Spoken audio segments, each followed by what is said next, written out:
What's happening, Hoodlum Gang? Welcome back to my channel. This your boy Hoodie from the Hood, aka your friend from that big O end. And before we get started, got a little bit of a cold. It been creeping up on me, but I gotta get the content out to y'all, especially the guest we have today. Been a supporter of the channel, legendary in these San Diego streets.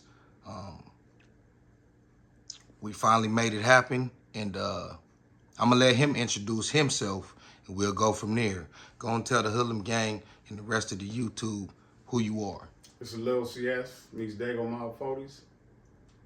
Right. So, Lil C.S, that name ring bells out here, for various reasons. Let's take them back. How old are you, or around what age are I you? remember early 50s. Early 50s. Yeah, born in Dago, born and raised. Now, were you born in East Dago? Nah, I was born at, whatever that shit is, that Mercy? I think it was called yeah. Mercy back then. Mercy. Yeah. I think Mercy is Sharp now, right, yeah. right. I think it was called Mercy. It was called Mercy, yep. So I was born there, and then as far as I can remember, the first spot Mom's moved was on Duval Street, but we wasn't there that long. You know, Duval was a neighborhood. Yeah. Right, so we wasn't there maybe, I don't know, motherfucking two months or something. And then after that, we moved to East Dago, 46 in Whitman. I was there from motherfucking 4 years old, probably to like, shit, got out of high school. So you learn something new every day. Lil C.S was born in a set. Nah, even though it probably wasn't the set at that time. Well, it wasn't. Yeah, the set didn't exist. Yeah, it did. When you was born? Yeah.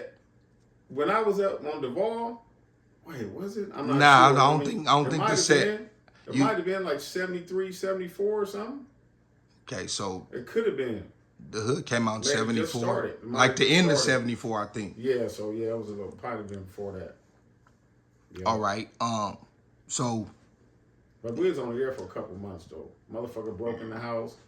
I remember that as a kid, and Mom said, "Nah, we getting out of this motherfucker." So they was breaking in the houses in the early 70s. Yeah.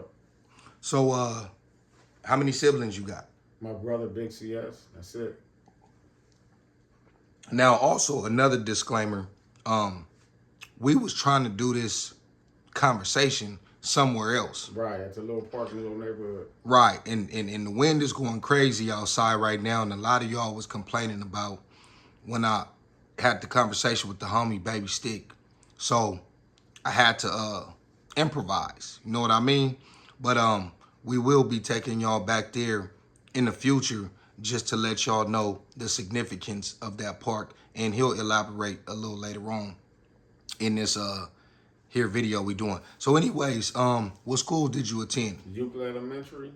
Me and the gang of homies went to Euclid. So, you know, East Dago's big. So we had, excuse me, we had homies that went to Euclid, homies that went to Hamilton, and homies that went to Central. So all those three schools were the elementary schools that were in East Dago. Wasn't none of these new schools that's on there now that's on Fairmont. I don't even know the name of the school. But those were the schools, Euclid, Hamilton, and Central, but we went to Euclid. All right, now, you said a lot of homies went there. Did y'all congregate with those other homies at that time, or did y'all meet them later on and those was the schools they went to? Like, did you know? Yeah, we knew them. Like, when I went to Troyes, I remember Baby Tie Stick going to Horton. Right. You know what I mean? I remember, but we were still homies. Yeah, I had homies that I knew they went to Central. I had homies that I already knew before school that they was going to Hamilton. Right. You know what I mean? Then we had a homie that went to Marshall. And I was like, damn, man, I want you to go to Euclid, because Marshall and Euclid is kind of like in the same area, but not super close. But so I knew all the homies before they even went to those other elementary schools, because we had a park in our neighborhood where everybody came to that park. Okay, and what park was that? Highland Park. Highland Park. And when we first moved over there, the Highland Park, we pulled up. When I first walked up to the park, because the park, we lived on 46 in Whitman. The park was on Highland Avenue in Whitman, or 44th in Whitman, between those two, right? Right. Man, when we put up there on me, I'm not exaggerating, the whole park was covered in ESD graffiti. The East Side Mexicans had that park. That was their park. I mean, the whole building, you couldn't find one tiny space. It was all hit up. So that was their park. And we were just kids, you know what I mean?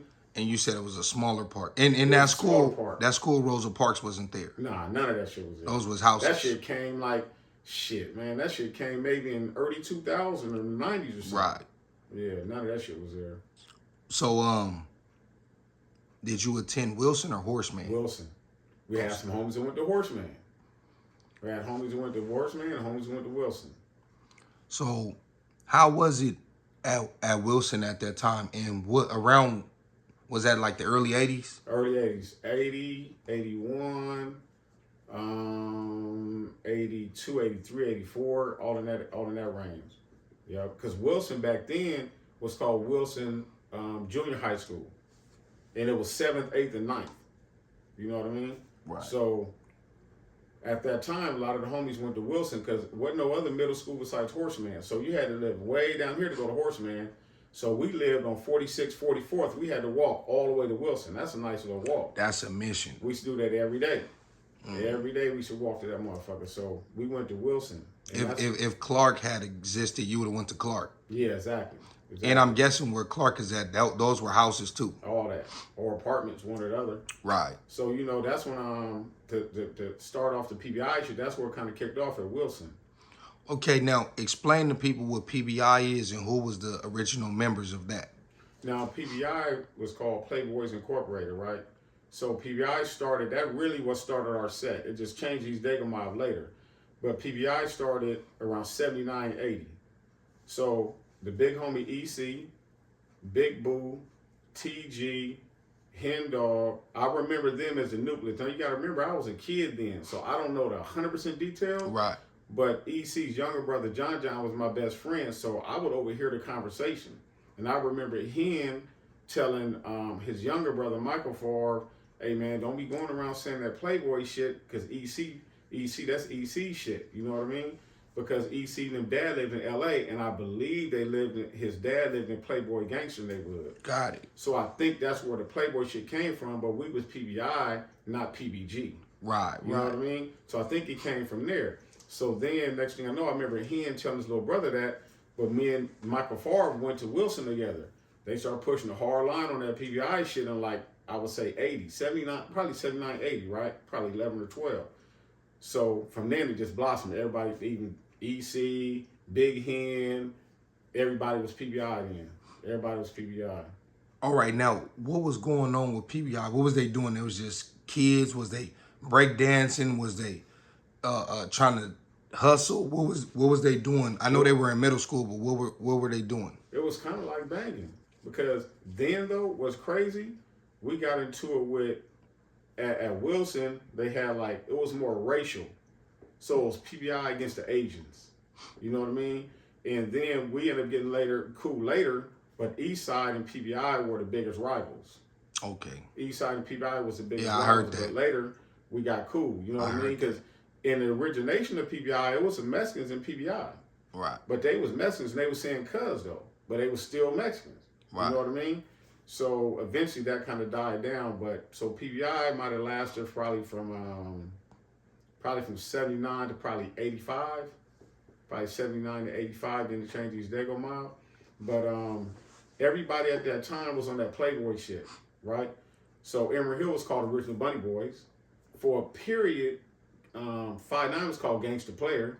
So everybody was on that Playboy shit. You know what I mean? Even though they might have been Damus or they might have been, or people might have been Crips, it was like a little movement on the Playboy shit for a minute. And then people went back to their roots of what they really were. You know what I mean? Okay, so you mentioned that the Asians was your enemies. Was the Asians banging at that time, or they were just Asians? Crazy. It was just regular Asians. So it was just racial? It was racial. And niggas was tripping over nothing. You know what I'm saying? Niggas was tripping probably because niggas was on some bad kid type shit, and they was just moving to East Dago, and we didn't understand their culture. They didn't understand our culture. Right. And then it was just, that's how it was. And was Eastside beefing with the Asians too? Nah. They was beefing with y'all? Yep. All right. We didn't start beefing with them till high school though. Oh, okay. So high school. At Wilson, it was just like the PBI against kind of the Asians, black and Asian type thing. But everybody there black, most people from PBI. but it was a couple hoodsters there too. Like I don't know if you know your little homie, your big homie, shall I say, Lil GT. I You heard ever of heard him. of him? Yeah, Lil GT and Lil Jerry went to Wilson with me. Oh, okay. So me and Lil Jerry, we've been knowing each other since 7th grade. His first cousin was my first girlfriend. So me and Lil Jerry go way back. We used to walk from school, me, him, and Lil GT. But I think Lil GT ended up catching some case in like Alabama, Arkansas, and getting a gang of years when he was a youngster. Yeah, if I'm not mistaken, I think I heard Lackey and Trey H say something like that. Yeah, I think he got some. I heard he got 99 years in one of those country ass states, and he was a young nigga too. But he was a rider though, so I fucked with him and fucked with Lil Jerry a lot at Wilson. Shout out J Stone. So you mentioned that the Brims was gangster players for a while. Yeah, but they were Brims first. Yeah, but was that like a little branch off clique? It was like a little branch off, and they used to wear birdie and kick it right there at 4-5 Park at that liquor store. Like right there. So sometime we'd drive on the bus and you'd see them out there. You know, niggas was catching the bus back then. Right. Right, so that was their thing. I can't speak too much on their history. Right. I just know that for a minute, some of the Brims were saying they were gangster player, but I don't know. But were they still like down moves, or they was trying? Sure. Okay, so it was just and the Bunny a and branch. the Hills were still Bloods. All right. They were original Bunny Boys, but they were Bloods. Right. Yeah. So that all that's going on, then you hit Hoover High, right? Yeah, but let's stop before we get to Hoover, because how the Crip influence came to East Dago. We used to all be at Highland Park. Well, right? that's what I was going to ask you. Right. Was you at Hoover when the Crip influence came? We was in middle school. Oh, you were still in Wilson. Junior high is what we called it back then. Right. Yeah, because it had to be like 82, 83, right? 82, 83, when the Blues Brothers, everybody came to our park. So we had two parks. We had Highland Park, we had the little park where we was at, we were supposed to film today, right? Right. So the little park in the little neighborhood where we was at earlier today, that's where kind of like PBI kind of started, but still all the PBI homies kicked it at Highland Park too. So it was never separated like y'all little neighborhood and we Highland Park. We was all one. We'd go down there to the little park, they'd come to Highland Park and play sports or kick it or whatever the case may be. So it was never separated like that. You know what I mean? Right. So the little park in the little neighborhood is where I would say PBI kind of originated at, but still PBI was all of East Dago. It was still Highland Park was PBI. So at that time, the Blues Brothers, which was Big Insane, Big D Rock, and I can't remember the other dude's name. And see, the hood and East Dago connection go way, way back, homie. Like, I consider Big Insane my homie. I consider Big D Rock my homie. I can consider Big Tie Stick my homie. I consider Big Wombo my big homie. I consider them my big homies, even though they from neighborhood. Right. Because I know them. They've been knowing me since I was a kid. So the Blues Brothers used to come to Highland Park and set up the DJs. So this had to be like 82, 83. Highland Park was like, it was like the Crip headquarters. Everybody came there, homie. Everybody. The Blue Babies came there. Lil PK, Baby. We shoot dice with them in the little box by the basketball court. 4-1 Mad drivers come up there doing donuts and 280Zs. Because back then they were still in 280Zs. Right. It's called a 4-1 Mad drivers. They come up there peeling out donuts. And then Big Insane them had the DJ. So we all was there at that park. Everybody was there. So that's how we got our influence. And then we started going to Palisades skating rink. Palisades, though, was really all the coasters went there. So that's how we got cool with the coasters. Because we used to go to Palisades. It's on University Avenue. It's torn down now, though. But University in what? Way down there, like by North Park. Okay. Past 30th. So Palisades is notorious. Because there's only two skating rinks. Palisades, Sweetwater. Sweetwater was the Bud skating rink. Palisades was the Crip skating rink. So when you say you used to go skating with the coasters at the in Palisade, yeah, in the turf. That was right. skating rink. Right. That was skating rink, and all of them was there. You know what I mean? And the Blue Babies was really cracking back then because they was my age, and they used to come up to Highland Park on bikes. They had a hard ass bikes, and them little niggas was active. They was active. Yeah. All right. So that's how we got our influence really from everybody being at Highland Park back then in like 82, 83, probably around 82, 83. Yep. Okay, so what made y'all officially change the name?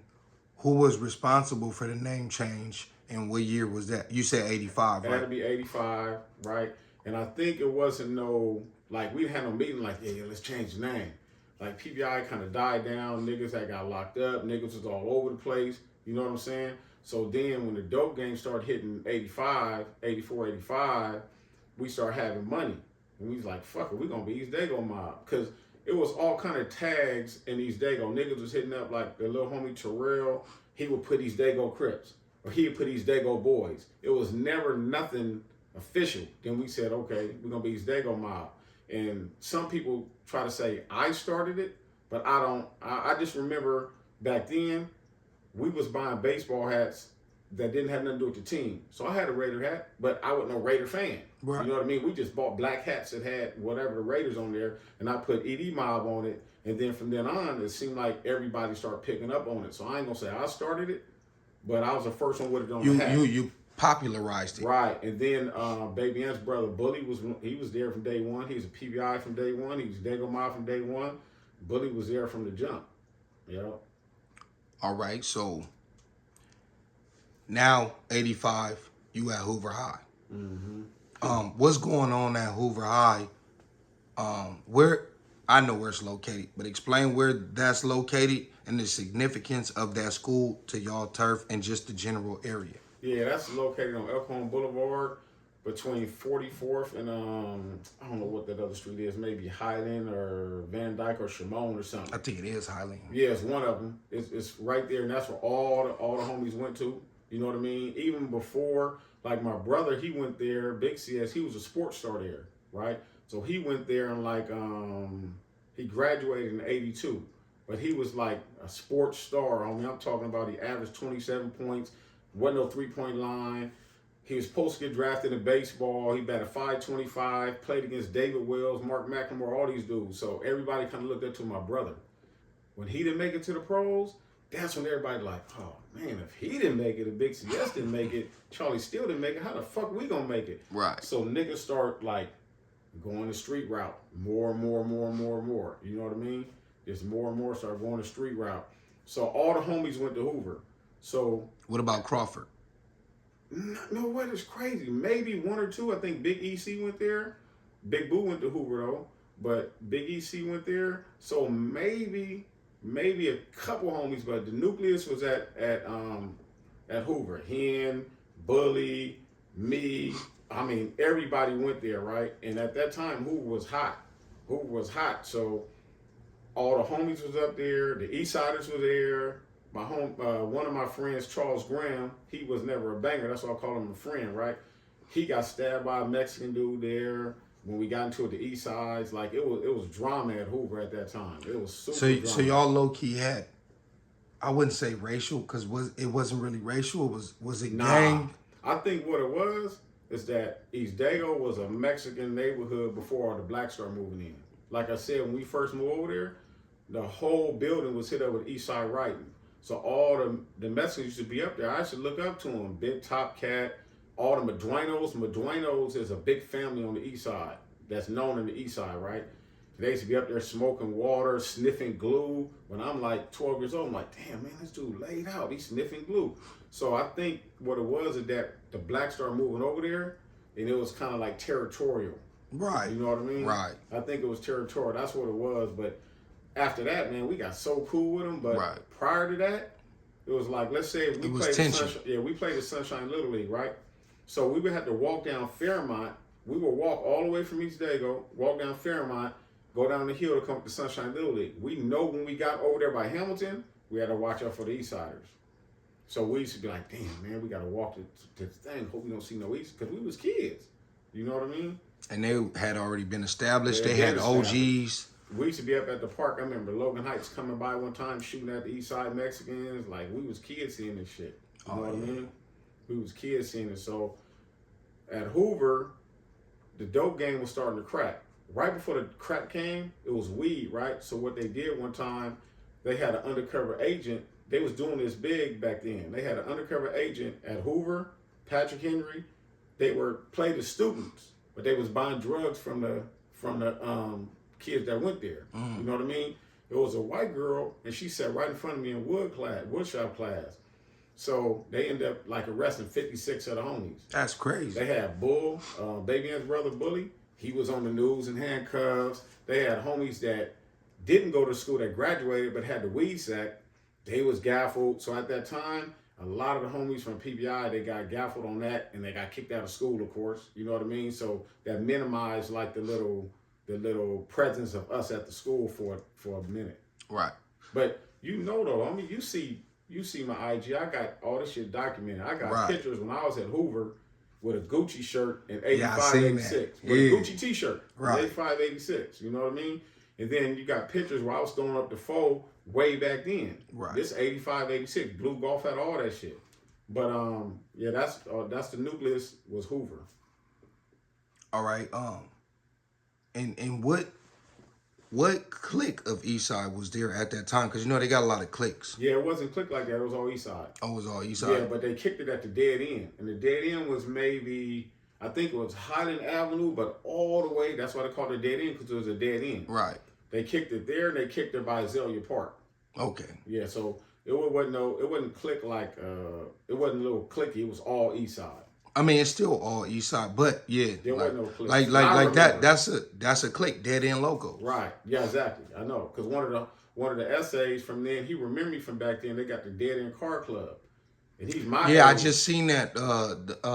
What was the homie Clever? Shout out to Clever from Evil Boys. I just seen that he was with the Dead End Car Club, right. And I told him I was gonna pull up, but they had already left by that time because they had all the lowriders out. Yeah. But crazy, the beat didn't last long. We ended up getting super cool with East Side, man. We grew up with Mexicans. Them was our people. Right. You know what I mean? Them our people. We don't do the LA shit. You know what I'm saying? Right. We cool with them, and them our people. So that's what it is. But that's why I keep trying to tell people it's different. Yep. Was there any Damus going to Hoover at this time? Every blue moon, there was something there. Like they moved over there to East Dago. You know what I'm saying? But it wasn't really like that where niggas was pressing them or they was super banged out. You know what I mean? It wasn't even like that. Everybody was cool. It was tension every now and then. You know what I'm saying? Because I remember in high school one time we said, okay, we're gonna have a Blood and Crip football game.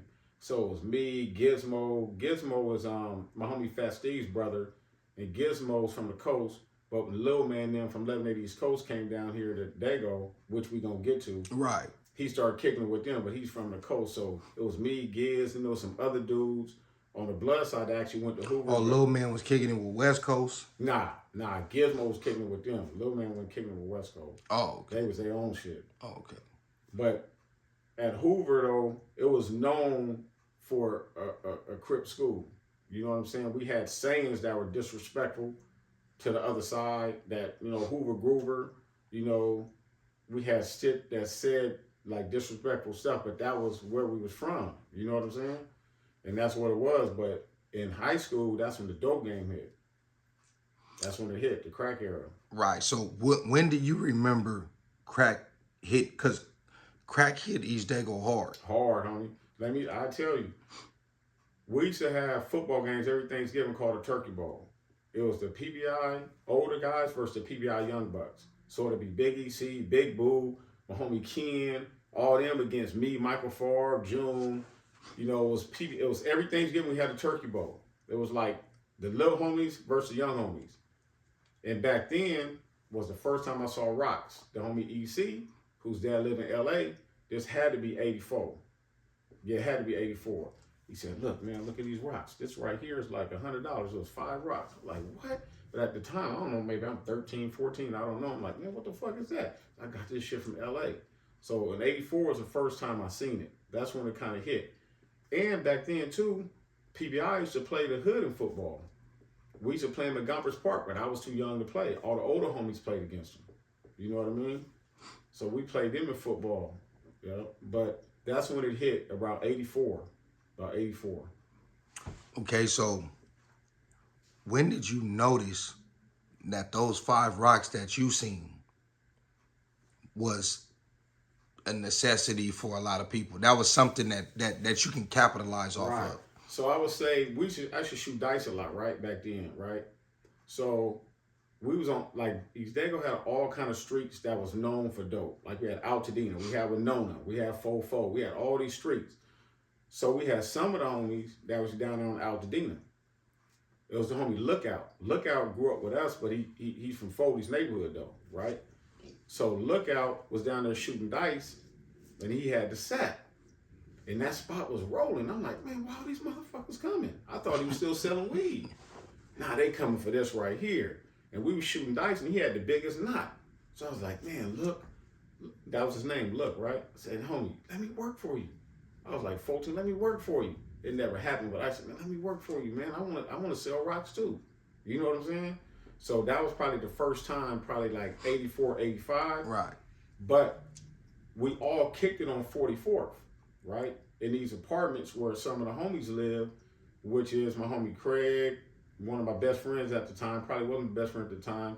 His older sister was married to Lil Bull. That's where the Lil Bull connection come in at. But we was all kicking it on 44th before we was even slinging rocks.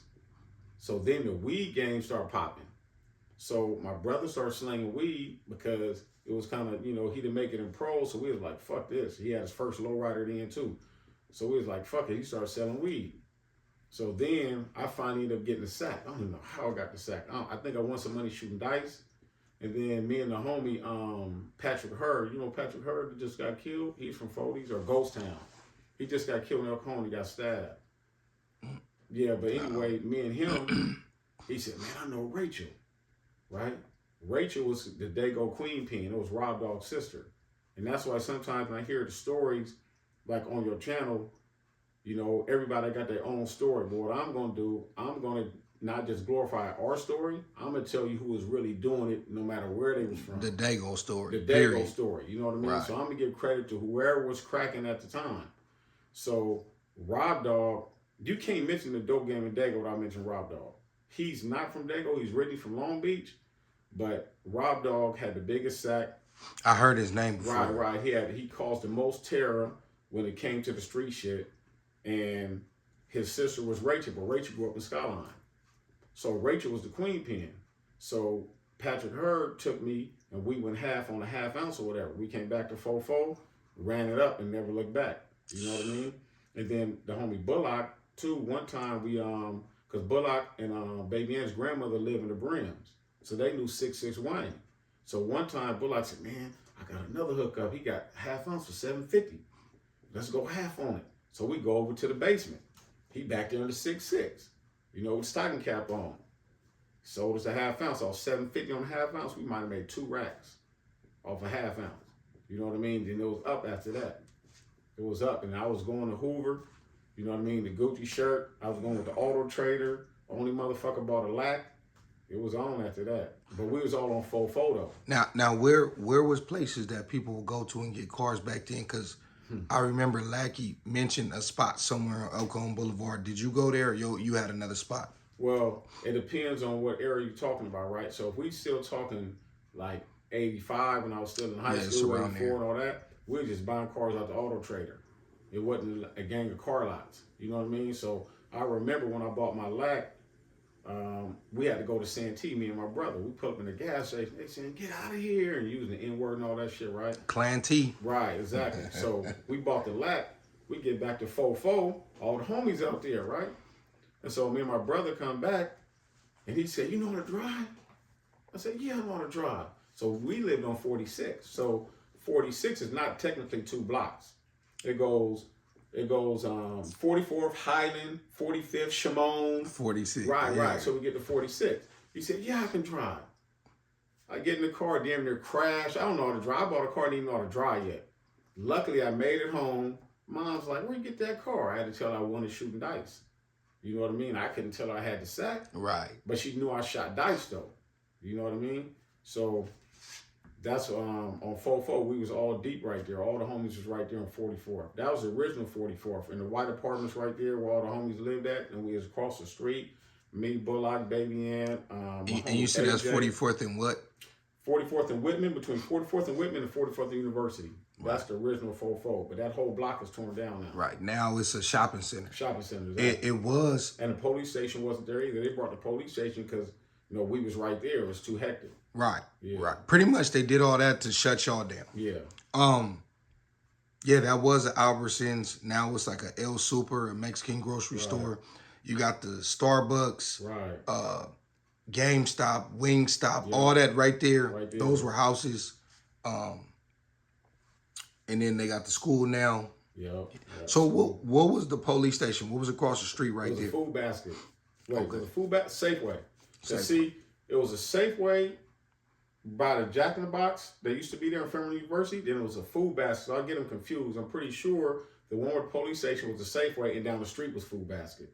So it was a Safeway. So the homies on the summer, because we was big on sports, we'd go up to the park. The homie Big EC, if you make All-Stars to Sunshine, you get the big windbreaker. He'd go up to Safeway, fill it up with the big Hershey candy bars. They had the quarter sodas, come to the park and split it with the homies. But then that's when the police station came in about I don't know what year they built that motherfucker, man. Maybe I feel like the they 80s or something. The police station? Yeah.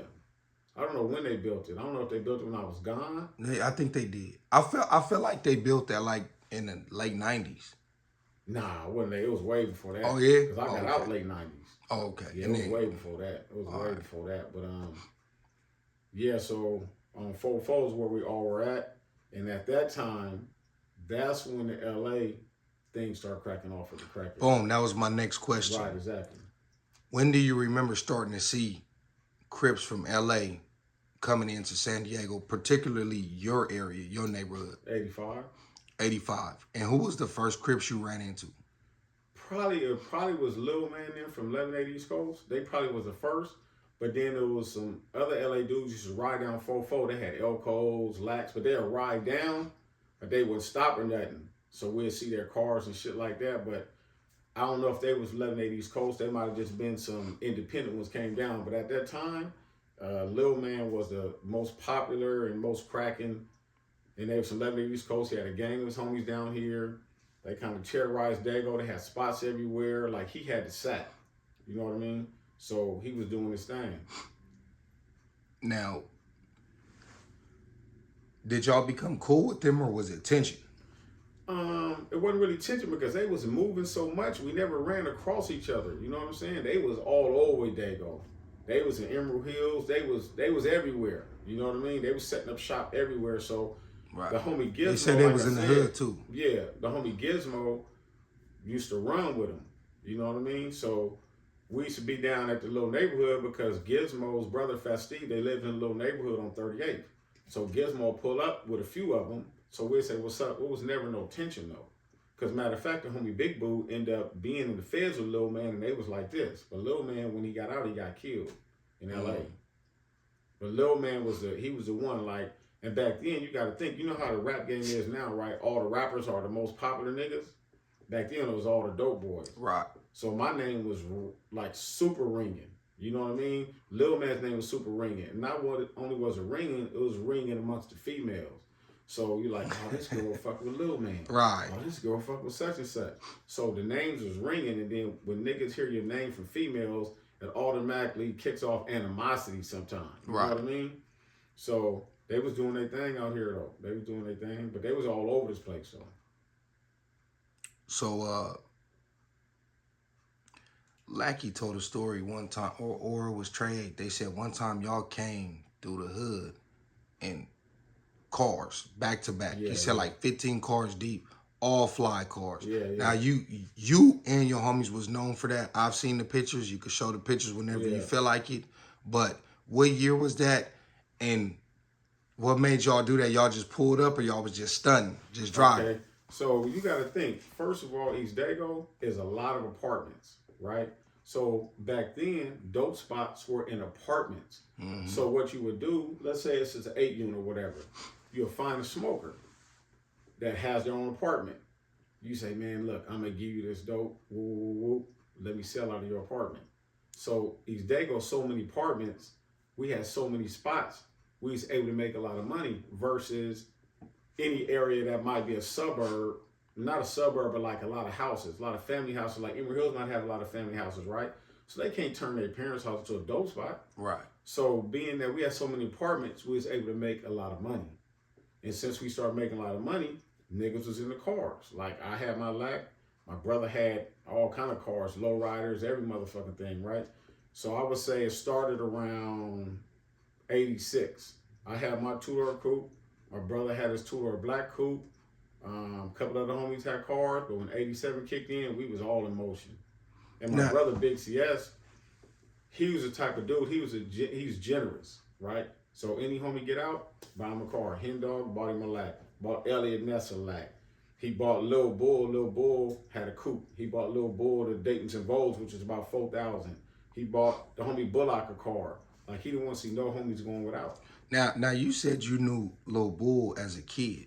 Yeah, well, I knew his wife as a kid, right? So I remember, because like I said, her little brother was my best friend. So I spent out over their house when her and Feeny Boy's wife used to go to, I think it was in Quentin or whatever, to do conjugal visits. So I remember him, and I remember when he came home. So when he came home, like, you got to think, Lil Bull's Kids by Renee is my niece's first cousin, because my brother has a baby by Renee's first cousin.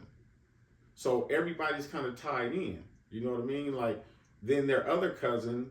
Would that be Anthony? Anthony. He's from East Dago Mob. What they call him? I forgot what they call him. Anthony. I don't know what you're talking about. Oh, you talking about? That's Bull's son. Oh yeah. But his first son was named Kenny.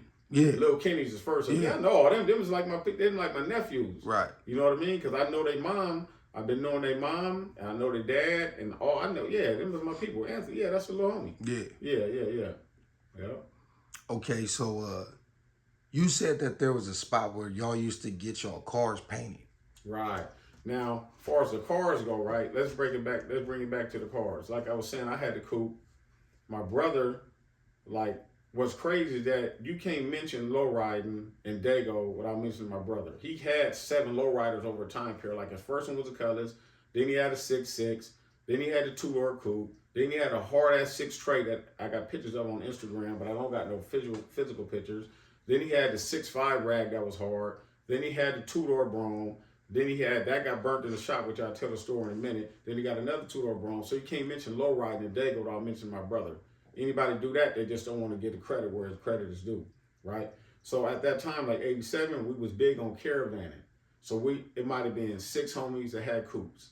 I had the Elko, right? I was the first nigga in Dago with an Elko on Dayton. See, back then in 87, they weren't even selling Daytons in Dago. We had to go to LA. And if you rode Daytons back then, it was like you had to be kind of certified because everybody was jacking for Daytons. So everybody could ride Daytons back then. But I was the first one in Dago at like a teenager that had an Elko on Daytons with the candy gold paint, the Phantom top and all that. So we might be 15 cars deep. Lowriders, Cadillacs, Elkos, BMW, K5. We're going everywhere we're not supposed to go. Now, we're going to 4-5 Park, which was back then on Sundays, 4-5 Park was blood capital.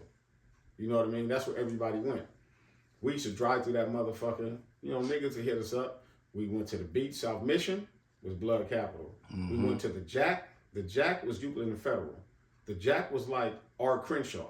Right. So everybody kicked it. It was a Taco Bell, and it was Big Bear.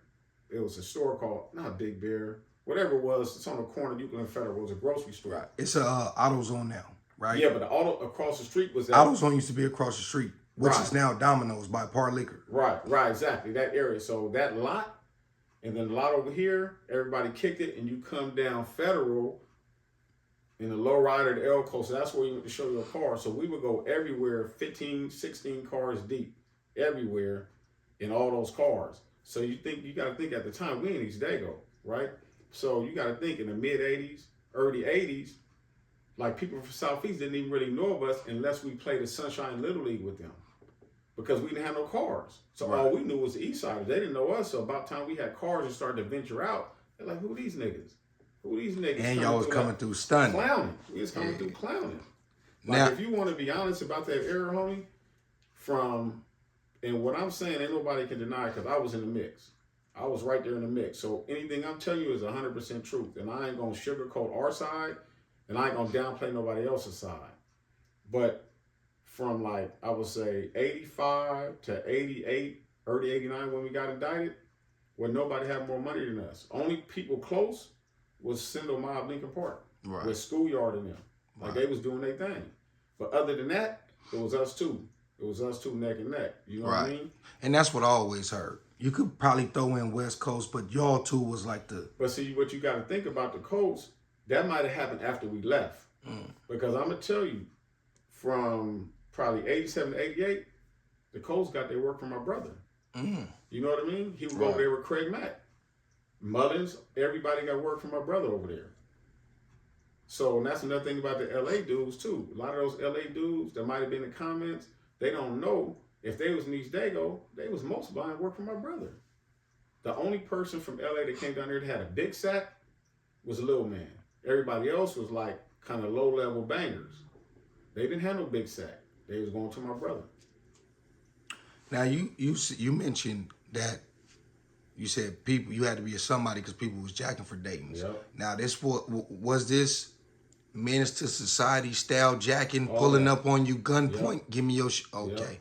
And see, what you got to think too, we was a little advanced, so we stayed in LA. We used to go to LA a lot, right? So any LA nigga watching this that was having money back then, they gonna remember Orly's. Orly's is a lowrider hydraulic shop where my brother got all his hydraulics done. They gonna know Orly's. They gonna know Fernando's and Linwood. That's where I got my Elko done. They gonna know all these spots. No, not Fernando's. Lalo's and Linwood where I got my Elko done with the plush in the back and all that shit, right? I got my Dayton's up in LA. Like, we used to be up there a lot. We been on the Shaw and the Elko and the lowrider. Right. We was out there. My homie Big Boo, he bought his K5 from LA nigga up there. Like, we used to be up there. Matter of fact, my Benz, when I bought it at 19, I don't know if you're familiar with Chef Jeff. He's a real known chef right now, motivational speaker, right?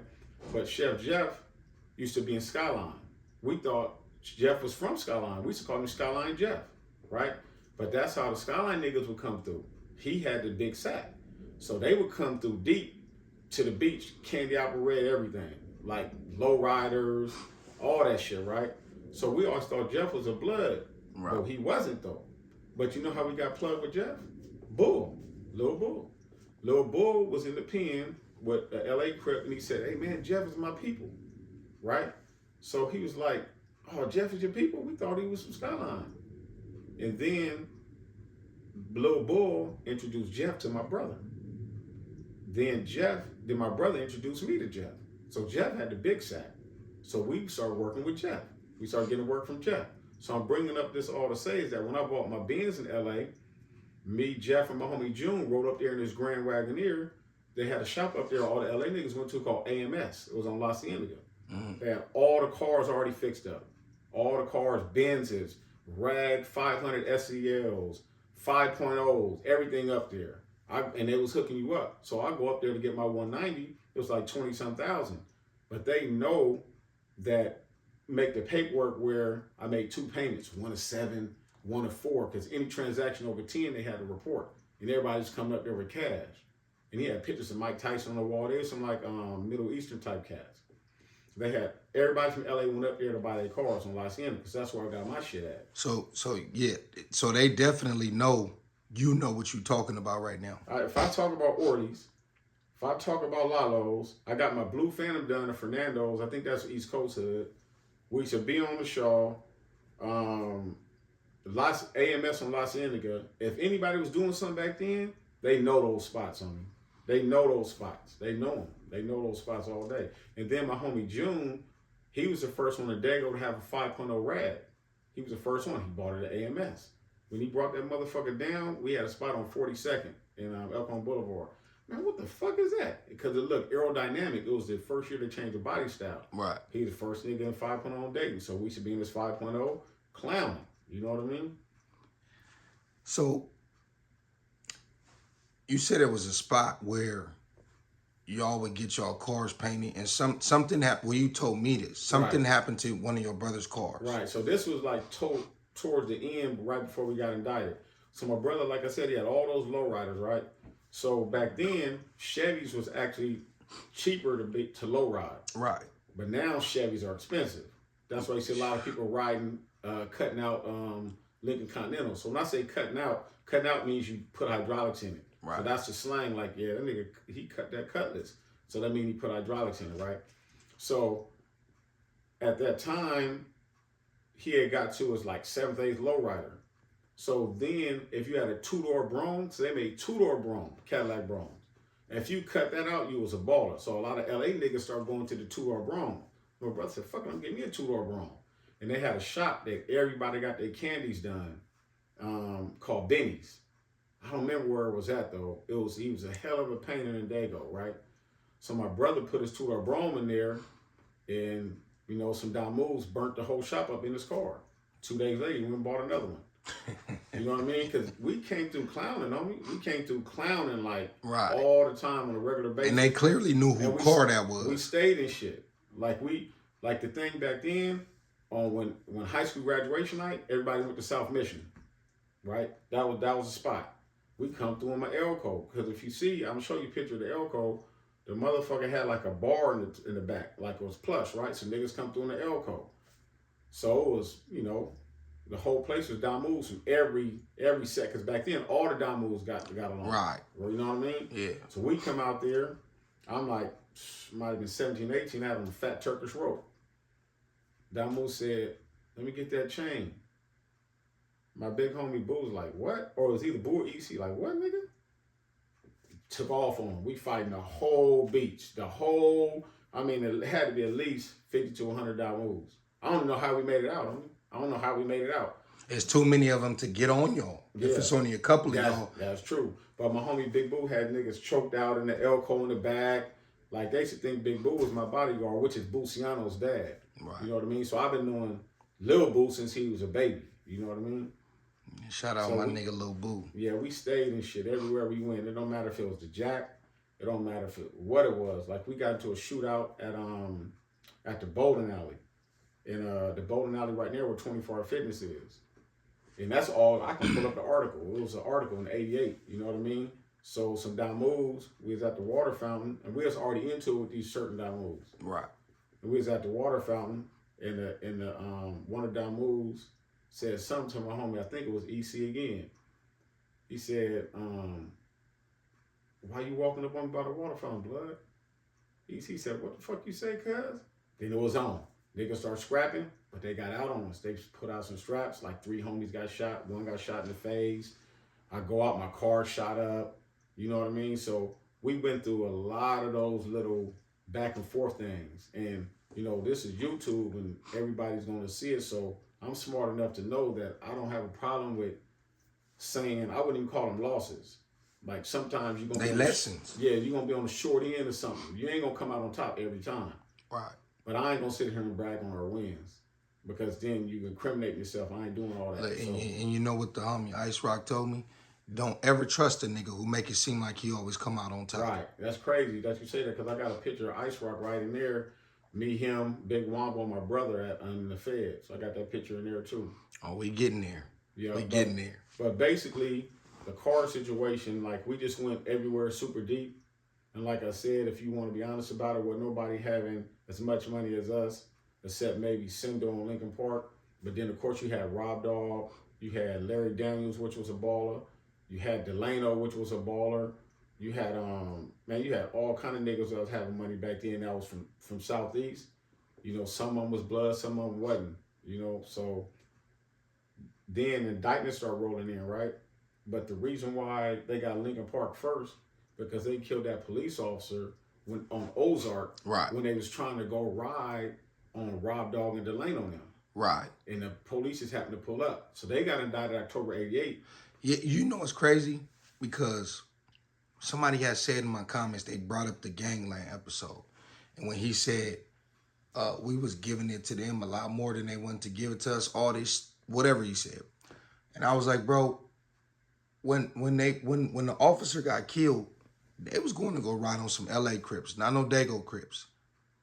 Right? Rob Dogg is from Long Beach, right? Yeah, Rob Dogg from Long Beach, but he didn't live over there. Really, if I remember the story correctly, it might have been Delano, but Delano wasn't from LA. Delano, he from Dago. He's not a blood, but he grew up in a blood neighborhood. You know what I mean? But the nucleus of their organization was Rob Dogg, but he was the only one that was from LA. So that might be partly true, so I can't really speak on that 100%. Even one of the dudes on there has said that they was getting into it with people from out of town. That's who their main enemies was in the 80s. He even said that out of his own mouth. Who, Lincoln Park? Yeah. Yep. They got it. It was 1180 Skull. They was into a little man now. because Kevin Standard's brother, Marvin Standard, Schoolyard's brother, got killed at that 7-Eleven right there on Euclid and Division. Right. And they Okay. think it was some LA dudes. I don't know. Nobody knows. Right. So, but they, that was the rumor, and that's all you can go by is rumor. Right. What the street said. Right. Okay, so, what year did the indictment happen? Ours was February '89. So, Lincoln Park was October of '88. They got them first. They wanted to get them off the streets fast because of the police murder, right? Then they had another indictment in January of '89, which was Mr. Penn, which was Sagan Penn's grandfather. Now, I don't know how... They indicted his grandfather? That's what I'm finna That's tell crazy. you. I don't know how detailed your audience knows about the Sagan Penn trial, but he was a person from Dago who was getting harassed by the police. They was beating him up, and he was telling them, stop. He took their gun. I think he killed one. I know he killed one. I don't know if he killed two. one. I think he just injured the other one. Yeah, then he got in the car and ran him over. And then he turned himself in. He went to his grandfather, Mr. Penn. Right. He went to his grandfather, so turned himself in. He ended up beating the case, which was unheard of, to beat a police murder. But Mr. Penn was the main vocal point on the news. My grandson, he was defending himself. He was innocent. He ended up getting indicted. So they had indictment. Lincoln Park was October '88. Mr. Penn, which had like 13 people on there, was January '89, and ours was February '89. But Mr. Penn, I don't know if he's still alive or not, but what happened with him is like he liked to talk a lot. So he kind of talked himself into an indictment, because back then they didn't even have to have dope, man. Conspiracy, you don't even have to have dope. It's just conspiracy. So they called him on the phone. I think that still applies. Yeah, they called him on the phone talking about, I can get 5 keys, but he didn't have 1 key. Oh, man. So he talked himself on indictment. Right. And then we got indicted in February '89. But the crazy part is they put us on the Rob Dog case. We wasn't even dealing with Rob Dog. The homie Mark Farr was. Mark Farr, MIP, he just passed away. MIP to the homie. I seen that. He was dealing with Mark Farr, but Mark Farr wasn't indicted though. He was on our case. You know what I mean? So that's crazy. They put us on the Rob Dog case, but once they put us on there, they started doing more research, and they just kind of sectioned us off, East Dago Mob, and they put like 7 of us together, kind of grouped us up. You know what I mean? We still was on the same indictment, because they had us on indictments with people we didn't even know, never met in our life. Right, and I was going to ask, was that Operation Blue Rag? No, that came after. Oh, y'all wasn't a part of that? No, Blue Rag came after. So they had Lincoln Park '88, Mr. Penn, January '89, us February '89. I think Blue Rag came out in maybe '91. I'm not sure. I think that was Red Rag. Oh yeah, Red Rag might have came out in '91. I think Operation Blue Rag was either sometime '89, '90. Yeah, they were around the same, because that's when like Big Woms came to FCI Phoenix, where I was at. Ice Rock came. You know what I mean? So that was a little later. Later. Ice Rock was a part of Operation Blue Rag. Exactly. But he said it was '89. Nah, it wasn't '89. It wasn't '89.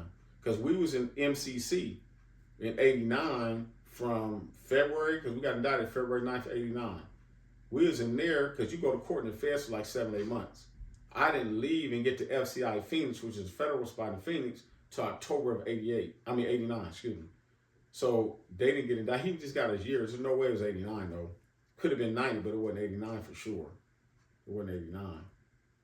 All right, so do you care to explain what was the case that led to you? Like, what was the one that you feel like that's what they was bringing up, that's what they got you on when you went to court? Oh, well, the indictment was crazy because how the feds operated back then, right? They would have you with a charge, like whatever your crime you committed wasn't when they arrested you. So the sale that I did in April of '88, I didn't get indicted for it till February '89. So they had raided the homie's house. We was in the raid. They had, guns to our head. They found the homie flushing shit down the toilet, busting him over the head, found gauges and all that shit.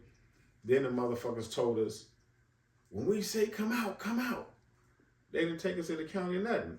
When they did that, I said, oh man, they on our ass. They investigating us right now. Right. They investigating us right now. So at that time, I knew he was getting indicted on. I knew he was getting indicted. I knew it was coming. I didn't know we was gonna get that much time, but I knew it was coming. But what was your question again? What was the actual Oh, case? Because you right, talk about it later on. We'll right. get to that, but Right. you can speak on the case. We'll talk about the song later. Okay. So what happened? It was this nigga, right, named Ernest Brooks. He's a snitch. He's a rat, and he's a child molester, right? So I didn't know this nigga. I didn't know him. One of the homies that used to live in somewhere in Southeast knew him.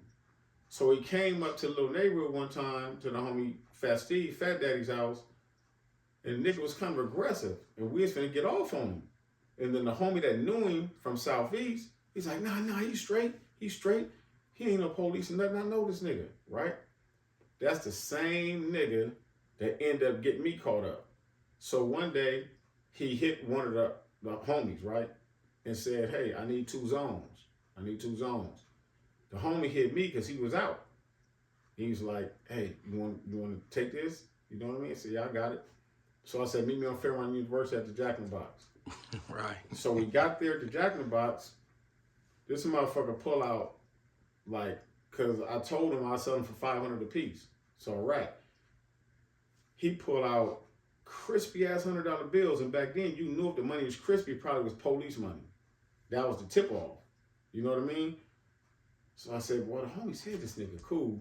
So I gave him 2 zones. But even if you didn't sell to him, you was already just meeting with him and agreeing he working for them peoples, you would have went down anyway. Probably still would have got indicted. Yeah. But that just sealed the case. Right. Because back then they called them CIs, confidential informants. They didn't even have to like be police. They were regular niggas that called a case, and you didn't know they called a case, so they started working for the police. Right. You know what I mean? So that sale to him was in April of '88 for 2 ounces, right?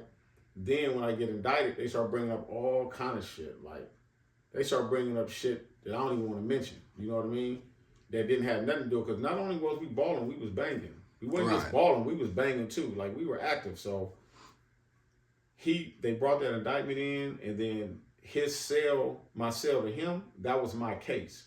Even though the other stuff was just to kind of like prove you're guilty, but it wasn't charges. Right. Because we was under CCE, which is continuing criminal enterprise, which is kind of the same as a RICO. So we was under the same thing. So RICO and CCE is basically the same thing. Right. And that's the same thing Lincoln Park Syndrome Mob was on. They was on CCE, continuing criminal enterprise. So that's what they started doing back then, and that's when they implemented the crack law. The crack cocaine law was a law that was able to get all of us off the street and give us a gang of time for a little bit of nothing. You know what I mean? So how the guidelines work, 50 grams of crack for a first offender, no felonies, no arrests, is minimum mandatory 10 years. That's ugly. 50 grams, that ain't even 2 ounces. 2 ounces is 56. So what they would do back then, they would call it cocaine base. So if you sold a nigga 2 ounces for 56 grams, they would put it in some type of chemical and see how much cocaine was in it. Long as it was over 50 grams, you had minimum mandatory 10 years, right? But powder, it took you 5 keys of powder to get the same time. So you got 5 kilos of powder, get the same time as 2 ounces. Out of 5 kilos, every bird is 36 ounces. So 5 times 36 is what? 180. So you can make 180 ounces out of 5 keys, right? You can't make crack without the powder, but the powder got less time than the crack because everybody sold crack was black, 98%. Right, that was... 95% of the people that sold powder were non-black, either white or Mexican. You know what I mean? So that's how they got everybody back then. So they had something called the old law and the new law. The old law was like some of the, like Lil Man, then when they got indicted, they was under the old law. So they didn't get a lot of time, and they didn't have to do 85% of their time. So we got under the new law. So everybody, 10, 15, 17, 20. And like you were saying in that one video, they tell you in months, homie. So when them motherfuckers gave me 151 months, I had to do math. Like, let me divide 12 by 151. What the fuck is that? And that's 12 years, 7 months. They gave me 12 years, 7 months, 19 years old for 2 zones. First offender. That's crazy, man. Yeah, it's crazy. It's crazy. And what they did too is that a lot of judges were against this shit because they couldn't even deviate from the guidelines. It was mandatory minimum. The only way you get less than that 10 if you snitch. There was some niggas that told that got less than 10. Of course. But if you didn't snitch, you got 10 or more. Easy. They just ended up giving me 12 years, 7 months because they have this thing called point system, right? So the crime carried 10, but then they gave me an extra 2 points for being the leader. So they said I was one of the leaders of East Dago Mob, so they gave me an extra 2.5 years just for that. Yeah. Man, so you get sentenced to 12 years or however many months. Yeah.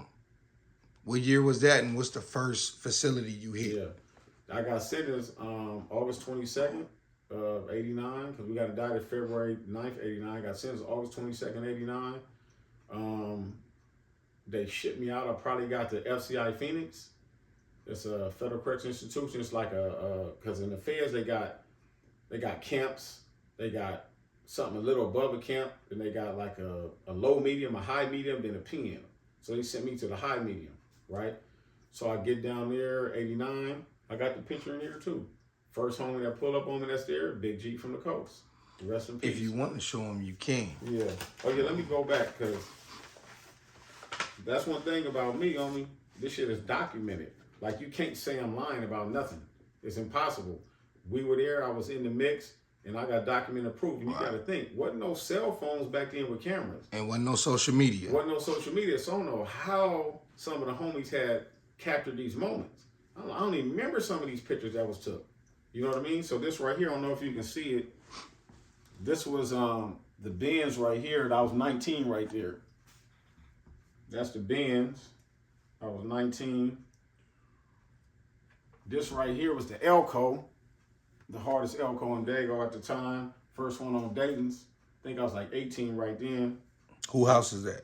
That's the house on 40 versus Landers. That was my brother's house. Oh, okay. So what happened, right? My mom's moved to Emerald Hills, but we used to live in East Dago our whole life. So I'm not moving up there. So I went to live with my brother. You know what I mean? And his girl and my niece. And this is the back of the Elko. I got this shit done at Lalo's in Linwood. And then this is my brother's two-door Brougham. I mean, not two-door Brougham, the four-door Brougham, Candy Blue. Vogues and Dayton's on Gold Dayton's. He was one of the first ones that had Gold Dayton's in the city. That was the original fofo right there. Where's Car Park at? That's the apartments that we all kicked it at. That's the original The fofo. apartments in the background, or No, you can't see it. The drive where he's in the driveway, the apartments are right here. Oh, okay. Yep. So, and then we was clowning niggas so hard on me, we just said, fuck it, we gonna start painting all our cars candy blue. Niggas wanna, hey, we gonna go candy blue on their ass. So that, cause when I first bought the Benz, it wasn't candy blue. Right. Our brother's Brougham wasn't candy blue. When my homie June bought his 5.0, it was candy apple red. Well, I forgot the original color, he got a painted candy apple red. Then he said, fuck it, I'm going candy blue like the other homie. So he painted his shit candy blue. But this was my lack, probably when I was like 16 or 17, had the blue Phantom. Man, it's crazy because that's legendary stuff right see, there. LA niggas know what Phantoms are. It's that top right there, right? It's a cloth top, and you had to pay maybe $750 to get it done. I got this motherfucker done in Fernando's, and when I was in the feds, I asked the LA niggas, hey, what hood was Fernando's in? And I think it was an East Coast hood, right? Because them niggas was grimy. They gonna come in the comments. Yeah. If they I remember. think it was Fernando's, right? I'll never forget this, homie. You can tell the Mexican tension was even back then. Because we was getting the lack done, just me and my brother Big C.S. We was getting the Phantom done. We stayed there while they did it. We didn't have nowhere to go. The nigga come up. He said, what's up, homie? I said, what's up? I said, where y'all from? We from Dago, right? He leave. He come back. The Mexican saying, hey, why you come back for? Motherfucker pull out a Uzi. He said, what the fuck you say? Then he looked at us. He said, what's up with y'all, homie? Y'all from Dago? Y'all tripping? You getting the blue Phantom, huh? I said, yeah, homie. So, okay, if these Mexicans trip on you, let me know. Put the Uzi back. He wasn't even in the car, homie. He was walking down the street with a Uzi. That's how I know. He's from East Coast? East Coast. I think it was East Coast hood. I think after talking to some of the LA dudes I was in the feds with, I think it was East Coast hood. But he was walking with an Uzi. And back then, you got to think, this was 86. Uzis was rare. Everybody didn't have no Uzi. It wasn't like you can just go buy a Uzi like you can That buy a nigga handgun. was turned. Yeah, Whoever he was. He was turned. And then this right here is Big Boo, Buciano's dad. That's his K5 in his BMW. He bought that K5 in LA. And then this right here is me and Big Boo with my Benz. What park was y'all at? That was at Morty. Okay. Yep. So we said, fuck it, let's have a photo shoot. But some of this shit come back and haunt you, right? Because when we was leaving the little park earlier, because it was too windy, we drove by the spot called the Castle. It was like $1 million dope spot. And that's when he and the Big Boo had that spot, right? When they raided that spot, they found a picture that they brought to my bail hearing for the feds, which in the back of my Elko, like I showed you the Elko, the plush, right? Nothing but money in there. My homie had a gauge, the other homie had the Uzi. We was just taking stupid ass pictures. We was taking stupid, and they brought that shit to court and said, look at this picture. But they found it in that house. You know what I mean? All bad. And the backtrack back then, let's backtrack real quick. Let me finish the cars and I'll show you. So this is my homie's 5.0. It was candy apple red, but then that's when he said, fuck it, we going all candy blue on niggas. So he painted that candy blue, but I don't have no pictures of the candy blue. It's on my IG, I got a picture of the candy blue. This is my other homie's convertible 7.8 coupe. He bought that from Jeff. Chef Jeff. 78 rad. 78 rad coupe. Then this picture right here was in 88 at the little park that we just left. That was my 6.5 Impala on Vogues and Dayton's, but my brother had it first. And it was a lowrider. He sold it to homie Mark Farr. Mark Farr ended up selling it to me, and I stocked it back up. That's crazy. That little thing is still there. Still that there. little, what is it, like a canopy? Yep, still there. And it still look the same. They Still ain't, look the same. They ain't even painted. At one point, though, all the homies' names was on that walkway. The walkway going up, a lot of homies' names was there, but this shit faded out over time. You know what I mean? And this is the picture I was telling you about with me, Ice Rock, Big Wams, and my brother at FCI Phoenix. Ice Rock solid nigga, man. I fuck with Ice Rock tough.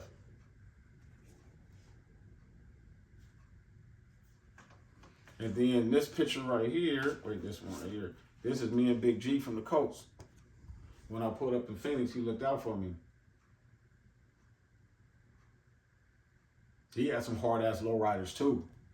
He had some hard ass lowriders. Like, so you know how you were saying, oh yeah, maybe the coast was having money then too? I believe their money came later. I'm talking about from 85 to 88. Like I said, most of them was getting work from my brother, right? From 85 I know they to was 89. selling Sherm. They probably wasn't selling dope. They was off that Sherm. That's what they was selling. But in 85, 88, they was selling rocks right there at Mullins. Oh, okay. Yeah, they was selling rocks right there. Moving zones too. They was moving it though. But when I came home, man, the coast had all the money. They had the Low Bottom Car Club. Yeah. When I first came home, they used to have the car shows down at Crown Point. Niggas, them niggas had all the money then. So when people say the coast, every hood get their turn. Right. That's all it is. Right. Every hood get their turn. So all I can speak about is the era I was in. And it was our turn then. Not saying nobody else never had no money. Like I said, I'm going to give credit to whatever hood was having it. It don't matter to me. I don't care what you were. And this picture right here is when I first got to Phoenix. I had the BK sweatsuit on with the gazelles on. They made me send it home because you weren't supposed to have regular clothes, but it came in my box, right? It was fly in the pen. Yeah, but I never forget, right? Because, you know, the LA dudes, they're a little more, you know, they, like, you can't say certain things. You might be dissing people on the cool and don't even know you dissing. Right. So I'll never forget, I was only fresh 19. I hit the yard with the BK sweatsuit. All the LA Crips like, oh, what's up? They was like, okay, like give me props for the sweatsuit. But I didn't really know what they was giving me props for. But then Adamu, I don't know if he's from the jungles, 20s, where he was from LA. Cool as a motherfucker. He's like one of their shot callers. He said, let me holler at you, little homie. It ain't cool wearing that sweatsuit on the yard, man. You know, you disrespecting us. We ain't gonna disrespect y'all, don't disrespect us. You know what I mean? But I wasn't even looking at it at that time. Right. You know what I mean? Like that. I was just on some fly shit. Right. You wasn't even disrespect thinking, nobody. yeah. You know what I mean? Because that ain't me. I don't run my program like disrespecting motherfuckers. So I was like, but they made me send it home anyway. So I said, oh, I respect you, homie. And he was an older dude. And you got to think, I'm getting fresh on the yard. I'm 19. These niggas is 30-something.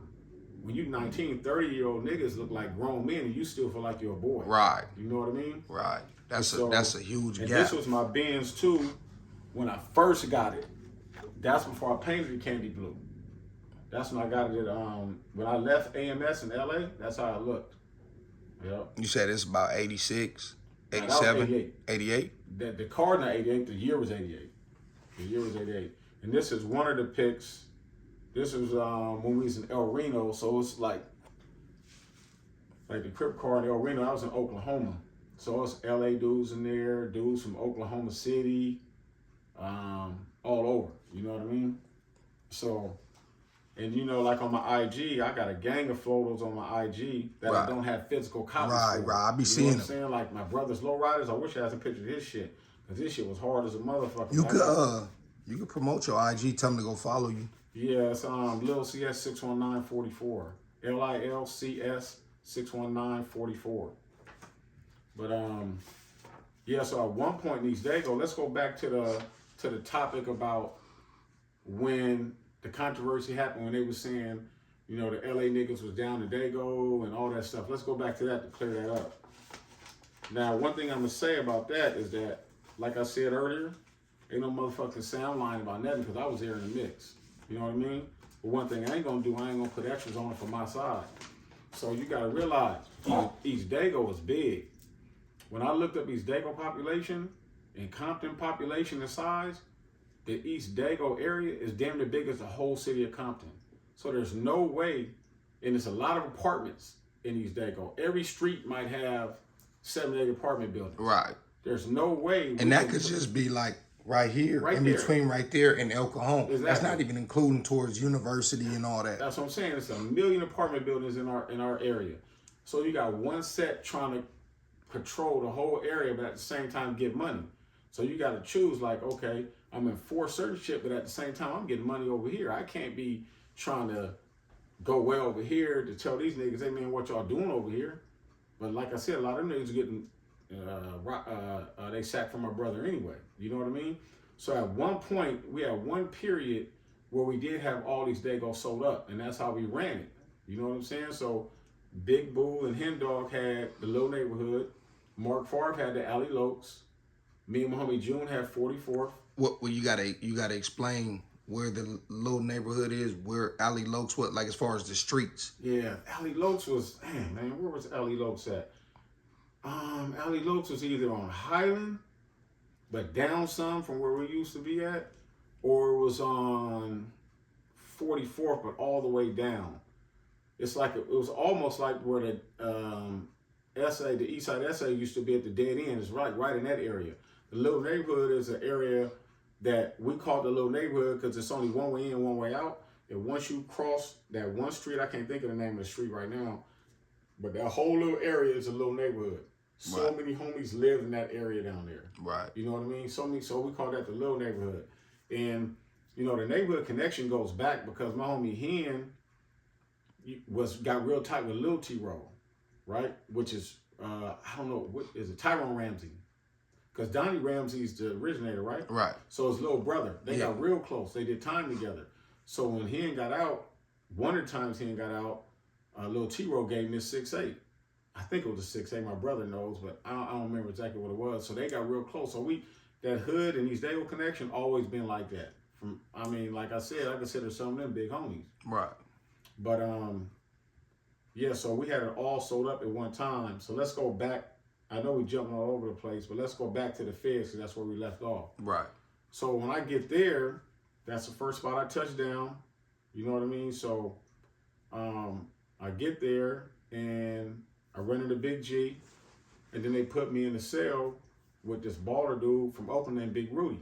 He's legendary in the Bay. You ask any nigga from the Bay that was in the game, legendary, but he was under the old law. Like I was saying, the old law, you didn't have to do 85% of your time. So you got to think when the crack law came out, not only was they giving us minimum mandatory 10 years, we had to do 85% of that time. Wasn't no halftime. So people under the old law, Big Rudy had 25 under the old law, but he only did 12. If you get 25 under the new law, you're doing 23, 22, whatever the case may be. So Big Rudy kind of took me under his wing. Big G kind of took me under his wing.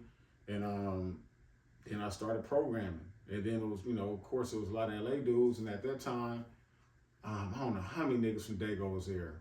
It might only been Big Boogie from Lincoln Park might have been there, and we got real close because he was on the police murder case. So at that time, they hadn't beat the case. So Big Boogie might have had, I don't know how many years fed he had. I don't know if it was 8, 10, or 12, but he also had a 25 to life for the state at the same time. They went and gave all that back eventually. Right. I was glad they beat that shit. Right. But he was there. He looked out for me. But it wasn't that many people from Dago there till the Blue Rag case and the Red Rag case started happening. Then the Dago dudes start coming. Because you got to think, homie, like those Fed yards, it might be 1,400 people, and it might be 3 niggas from Dago, 5 niggas from Dago on the yard. You know what I mean? So really, when you get out of the West Coast, then it becomes a California thing. It don't become like LA, Crip, Blood, Hoover, neighborhoods. It ain't like that. It ain't like that when you get out of like the West Coast. Right. You know what I mean? Just becomes Cali. Yeah, so then the FCI Phoenix, one thing about FCI Phoenix, they sent a lot of people there. Like, there was a lot of people there, like prominent, known LA dudes from banging to balling. Big Bub from 6 Deuce East Coast, rest in peace. Dad from Hoover, Janelle from 60s. Like, all these dudes had hella reputations on the street. Freeway Rick came there. Me and him got real close because him and my celly was close. Matter of fact, I wrote some songs for him because he was trying to do music. He sent them to his nephew. So Freeway Rick was there. Bo Bennett was there, which was another baller from LA. It was just a lot of like prominent people there. You know what I mean? Because I remember when Freeway Rick, he gave some of his time back. I remember when he went to MDCLA, and he said, man, he came back and told me this before all the shit hit the fan. He said, man, Harry O the one on death row. I said, what? He said, I'm telling you, Harry O on death row. So then about 2 months later, a magazine come out with Eazy on the cover, Rap Pages. We get all the rap magazines in there. And he said, yeah, Suge don't own death row, Harry O. And then Rick was like, man, I said, man, you right. So I knew before the world knew that Harry O owned death row. So we been in that Phoenix. My brothers in Lompoc USP, they sent them to the USP, and me and him and other homie Elliot Ness. So then how the feds work, you got to work your way down, right? So if you start off USP, do a year or 2 there, you can put in for a transfer to go to FCI. You do good at FCI, you can go to a little lower. Then you post eventually work you all the way to a camp. But most niggas that bang will never make it to no camp. But every blue moon you might get lucky, you know what I mean? And make it to a camp. The camp don't even have no fence. So my brother worked his way down after 2-3 years. He come to SI Phoenix with me. So now we have Phoenix, and at this time, like the crack law was a big, big deal. You know, it's like a lot of people were going against it. A lot of the judges were speaking out. I got newspaper articles where judges were saying this shit is unfair, it's racially biased. So every year, November 1st, they would say, oh yeah, the crack law's supposed to change. The crack law's supposed to change. So we thought we were getting out because the ratio was 1 to 100, right? So you got to think, 50 grams of crack get you 10 years. 5 grams of powder get you 10 years. 5 grams of powder is 5,000 grams. So 100 times 50 is 5,000. So the ratio was 1 to 100. You know what I mean? So they always said, we're going to make it 1 to 20. If they made it 1 to 20, I would have came home and wouldn't did almost 10 years. But they tricked us every year. So the homie from Compton, named Piggy, right? That's what we called him. His mom started a group called Families Against Mandatory Minimums. So I'm telling you a story because I'm going to tell you how all the riots and shit popped off. So he was supposed to get an interview with one of those, I don't know, not 60 Minutes, but one of those type of shows, like a big ABC, NBC type show. Right. About the crack law, because he got 20 years for like 2 zones. There was another homie there, man, named Richie Rich. He might have been like 24. They gave him life for 5 ounces. Life, homie. So we was all going through it. You got to think this is the early 90s. Nobody had a release date before 2000. We was out of here. So when he was supposed to get the interview, the institution denied it. So we like, oh, these motherfuckers is trying to deny a change. They want us to be in this motherfucker with all this time when knowing we weren't supposed to get all this time. Okay, we was doing wrong. We was supposed to go to the pen. But niggas wasn't supposed to get 10, 15, 20 years for small shit. That the system was fucked up. It was like, it was political. You know what I mean? And so when they did that, niggas was like, Okay, we finna tear this motherfucker up. So niggas just went hard. I mean, niggas start taking off on officers, went in the lieutenant's office, burned it down.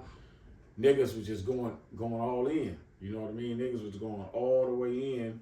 And once that happened, what the feds do is that they put you in a hole without a charge and call it an investigation. Mm-hmm. When you're in there on an investigation, you can stay in that motherfucker for 2-3 months. You want to hope you have a charge when you go to the hole, because then they're going to sentence you 2 weeks and shoot, or whatever the case may be. Right. You know what I mean? So they round all of us up, and we get shipped out. So my brother didn't get shipped out. I got shipped out. So they locked the whole. I even had an article. I was looking for these pictures yesterday and saw the article where it said the whole Bureau of Prisons is locked down.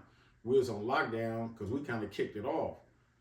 Then they come to the cell and gaffled everybody up. So I ended up going to MDC, LA.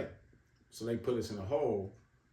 Then I get to the floor for like a week before I'm transferred out. I'm on the floor with Harry O.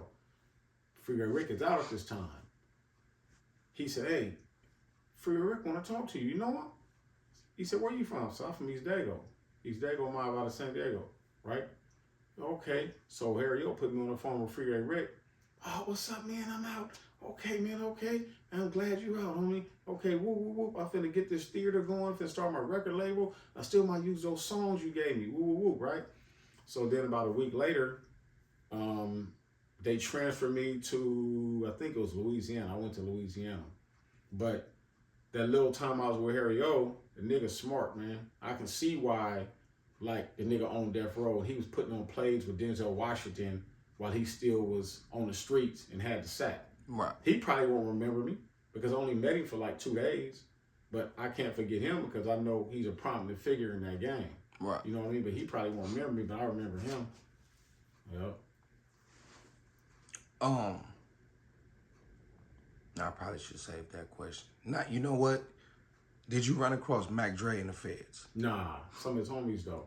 Okay. And it's crazy that you say that because when I was in Phoenix, I started doing rap shows in Phoenix.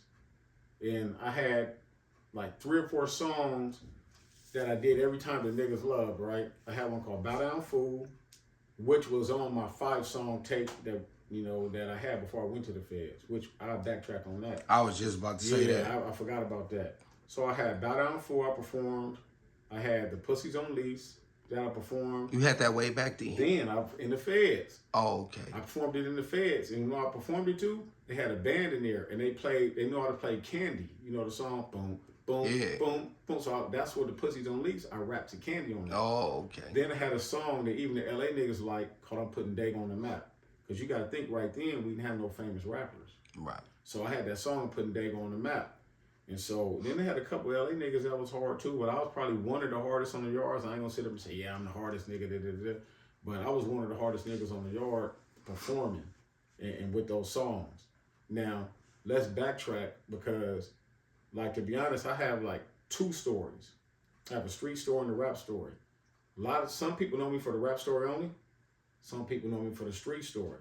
Some people know that, okay, this nigga got out and he's trying to rap, but they didn't know I was rapping before I went in. All they knew me for was the banging and the balling. Right. They didn't know that I was rapping. But in '88, I had a song, me and my homie Big Mardog, MIP, we did, because he was my DJ, but you know, he's supposed to make beats. Back then, every rapper had a DJ. Right. So I had a 5-song EP that I rapped over instrumentals. And the instrumental was, I did 3 songs over Freaky Tales instrumental and 2 songs over the song called I Let 'Em Know. I think it's called I Let 'Em Know by Young MC. So the songs back then, one was called The Young Gangster. One was called You Ain't Rollin'. Another one was called Bow Down Fool. Another one was called Think First. And another one's called Mission Possible. Right? And Mission Possible, straight banging. But it was true. That's what I was living at the time.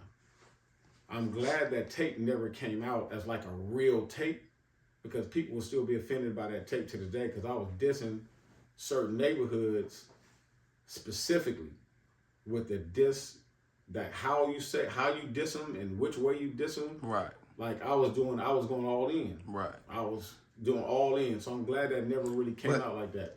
But I was going to say, and it's a good thing that this, because people still idolize and cherish Banging on Wax, even though they was dissing. But this is prior to Banging on Wax. Oh, This yeah, is 88. 88. So you was a trendsetter 88. Look, in that type of. check this out on me. My brother's first baby's mom, right? She knew Yo-Yo and Easy E them. She knew Jerry Heller and all them, right? Because she started rapping right before we left. She was part of the Vicious Beat Posse that got a deal with MCA. I think Black Mikey might have been a part of it. I'm not sure. But Vicious Beat Posse, they got a compilation deal with MCA, right? She knew all these dudes. She knew about my tape. Easy wanted to buy my 190 from me, the candy blue one, right? So before we got indicted, them motherfuckers heard my tape, and Dad was like, Jerry Heller want to meet y'all. So I'm like, what? We was finna start a record label then, homie, back then, but we got indicted first.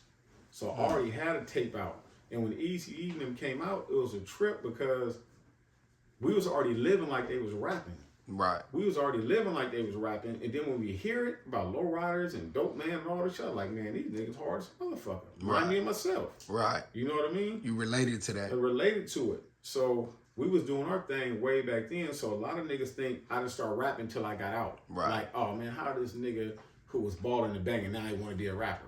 Yeah. No, I was already rapping. And by the way, for the people who don't know, like he said, the tape don't exist. When we was chopping it up, I heard it. It was fire, and I see what he's saying as far as, you know. And I mean, he just rapped it to me. I ain't heard the song. Right. And yeah, I could see exactly what he's talking about as far as that. You know, people might not, you know. Yeah, they still hold grudge to this day for that song. Right. It ain't worth it. You know what I mean? That's how I was feeling then. I was young and active. So that's what it was, you know? Okay, but, so there was another dude, and it's still on YouTube. And I think he is from East Dago Mob. Him. Yeah, see, when he came out, I was already indicted. So the homie started a label called EDM Records. Right. Right? So I think that happened around, I don't know, maybe 90 or 91. And I would call home and talk to Mike Loke and the other homies like, man, Devious is hard. Devious is super hard, man. He got this song called 234. He got did it. But I never heard the tape though, because I was gone sitting in the feds. Ain't no packages. Right. I never heard, only music I heard was if it had a rap video. I never heard a full Chronic album. I didn't hear none of that shit. Until you got video, out. I saw it. That's the only song we heard. You know what I mean? So I never heard the song. It's still like, as far as I know, like 2 or 3 of those songs on YouTube. Yeah, that's what I heard. Yeah. I heard he was hard though, producer and everything. Everybody said he was one of the hardest. Yeah. Yeah, so you could find it. Yeah. It's rare, but you can find it. And the homie said they mentioned me and my brother in one of the songs. I don't remember. I never heard the song, but they said, yeah, he gave it up to us. You know what I mean? Because, like I said earlier, man, you know how the rappers now, they the niggas. Back then, it was a dope. The niggas that had the sack, the niggas that had the money, we was more popular than the rappers. You know what I mean? So the niggas' name was ringing through the city. Like you can think of one of the most popular rappers in Dago, and my name was kind of ringing like that for non-rap shit. And that's how it was back then. Plus I was young, and the real ones would still give credit. Like when I got to MCC in Dago, you know, schoolyard, he was like the shot caller for Lincoln Park at the time. And he was like, man, he was a young nigga doing it. Like he even gave a nigga credit. You know what I'm saying? And I always respected they hustle too. So that's what it was. So whatever happened to Doc Devious? I don't know, man. I don't know. Fell off the face of the earth. When I got out, I didn't know what happened to him. All I heard he was living in the South. Like, you know, Atlanta area, somewhere over there. I don't know. He was my Facebook friend maybe years and years and years ago. But since then, I ain't seen him or heard from him or nothing. And he used to work with East Dago. He used to do stuff with East Dago a lot, I think. But they said he was hard, though. I just never heard of it. I'm going to look it up on YouTube, those songs, like you said. But heard the nigga was hard, though. Right. So, you get out in 98 or 99? Let me think. Hold on. Okay, so I was at Phoenix from 89. Wait, real fast. Unless you still have more of the feds you wanted to talk a little about. bit more about the Fed shit. So yeah, because I got something. Yeah, so 89 to 93, I was at Phoenix. The ride happened to go to NBC LA for a little bit. Then they sent me to Louisiana. Louisiana's only like 12 niggas from California in the whole yard. But the New Orleans niggas and the Texas niggas was deep. New Orleans niggas, cool as a motherfucker. They fucked with us. That was like our allies. You know what I mean? The Texas niggas, they try to act like they was running the yard. And at that time, you got to think, a lot of LA niggas that went out of time selling dope and turned a lot of niggas out. Right. So it's a lot of niggas there from Texas that was claiming blood, right?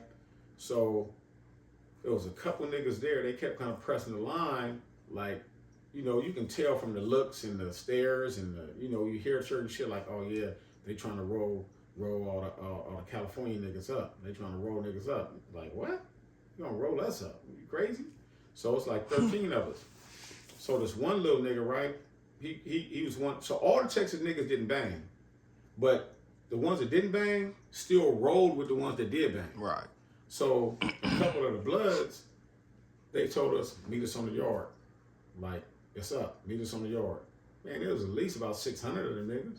The Texas niggas, at least 600. So, excuse me, we in the unit has, I mentioned this in one of the songs, we in the unit, and the unit has a pool table, right? So I said, so another little homie named Cricket, his name was Cricket, he was from Hoover, right? It's like Cricket, he was a little nigga, but rider, boy. He was a rider. So Cricket was like, I said, homie, these niggas talking about meet us on the yard. I said, fuck it, I'm taking off right now. So I grabbed the pool ball, kicked it off, started beating one of the Texas niggas with the pool ball. I said that in that one song, Respect My Gangster, true story.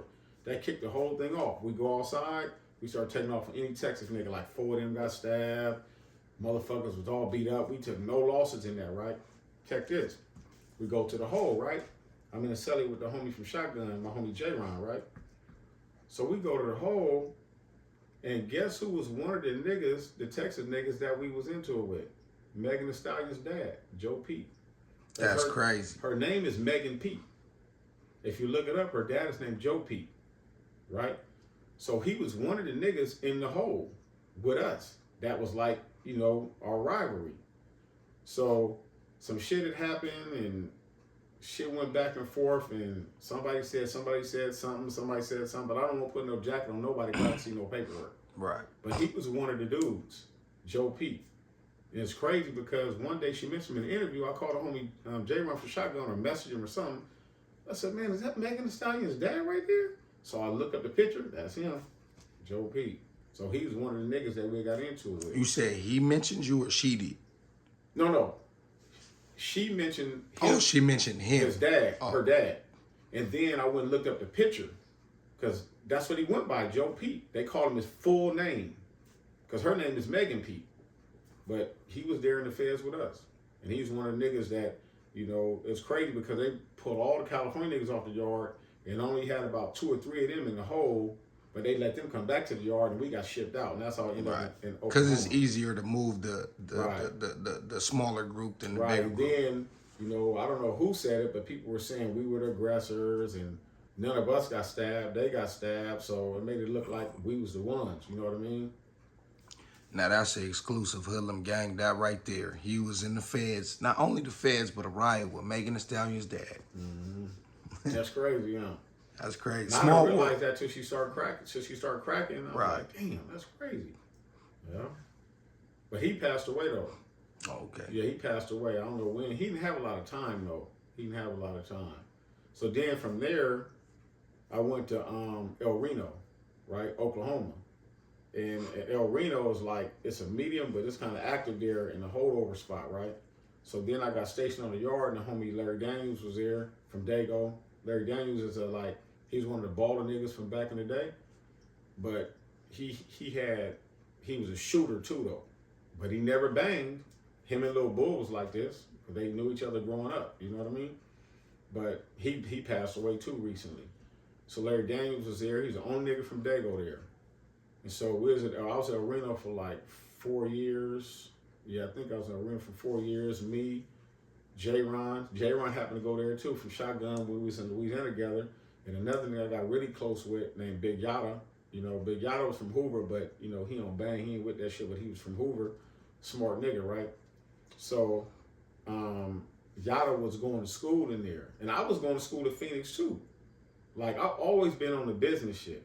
I've always been on that shit. Like, it's crazy because before we got indicted, this had to be probably 88.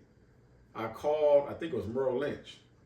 And I said, hey, my dad died and left me $5,000. I want to invest in some stock. This was 88, and I was like 18 years old. I'm here maybe 17 or 19. I don't know what year, how old I was, right? But back then, I already had the mindset to go do that. But when I set the appointment, I never went to the appointment. If I went to that appointment, that 5,000 might be 500,000 right now. Right. You know what I'm saying? But I thought about that back then. Even, I don't know if you're familiar, they used to have auto traders. It was a magazine, you can get a 7-Eleven, and you go buy the cars out of there. Then they had House Trader, you can buy a house, you look for houses. They had all that shit. Then they had Business Trader. So at 18, 19, I was, man, I should buy this motherfucking, what was it called? A beauty supply store. But I was already thinking like this then.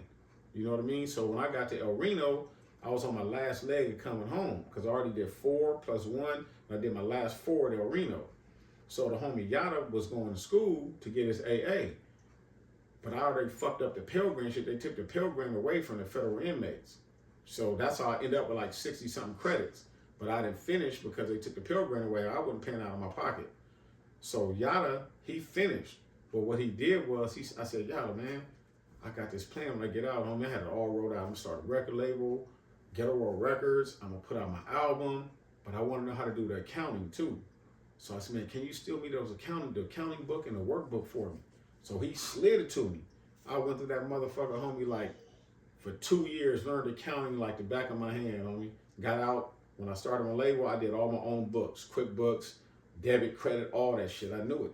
So I came out with a plan already. You know what I mean? So I got out and I went to the halfway house in July of 98. July 98, and had to do 6 months halfway house. So really I wasn't actually out until January 99. Now, when you got out, did you, even when you was in the halfway house, did you start the recording process of your first album? So I recorded when I was in the halfway house. Soon as I touched down and was able to find a studio and buy a car, because one thing, like, a nigga wasn't stupid by far. So a nigga knew how to manage his money. That's what I was known for, was manage my money even when I was slanging. The homies knew me for that. You know what I'm saying? So the homie Big Mardog MIP, he even say, man, this nigga would be on the block, and if a smoker came with $18, he'd ask me for $2 just to make it even. Like, I don't want to have $18, I want to have $20. This nigga asked me for $2. So they knew how I was with money. So when I got out, I still had money from what I was doing before. Right. So as soon as I got out, I bought a Montero Sport. I wanted to be low key. So I bought a car as soon as I touched down. As soon as the halfway house allowed me, I waited him out a month, 20 racks on a Montero Sport, paid off, right? Then I started my label. Went and filed all the paperwork, all that shit. I started recording. So you gotta think, I got out the halfway house January 99. My first album came out February 99. So as soon as I got out, I went to work. I went to work. A Big Mardog plugged me with East. East did like 90 of the beats, maybe 8 or 9 of the beats. And then from there, we just kept out the trunk. You know what I mean? And then we ended up getting a little article in the Source magazine, which was big back then. The Source was big. Right, the Source was like... Let's rewind back to El Reno. So there's a lot of dudes from Oklahoma that claimed LA sets that were Crips, right? Mm-hmm. So sometimes they would look down on a nigga from Dago because they didn't know us. Because how niggas relate now, they relate rappers to your city.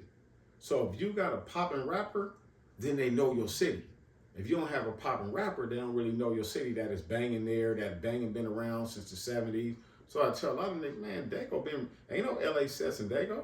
Dago been banging since 72, 73 when the coast started. You know what I mean? So don't try to look down on us. Except the Brims. Yeah, the Brims too. Yep. So don't look down on us like the LA niggas started it, which they did start it, but don't think that we started banging when y'all started banging in Oklahoma. Right. We right behind them. Yeah, we right behind them. We just started banging when y'all started banging. But then they started warming up to a nigga, seeing the nigga was solid. Because we had to put, it was demonstrations. Everywhere you go, you got to do a demonstration. Definitely. You know what I mean? So then one time, nigga from Tulsa came in. The Tulsa niggas was cool, right?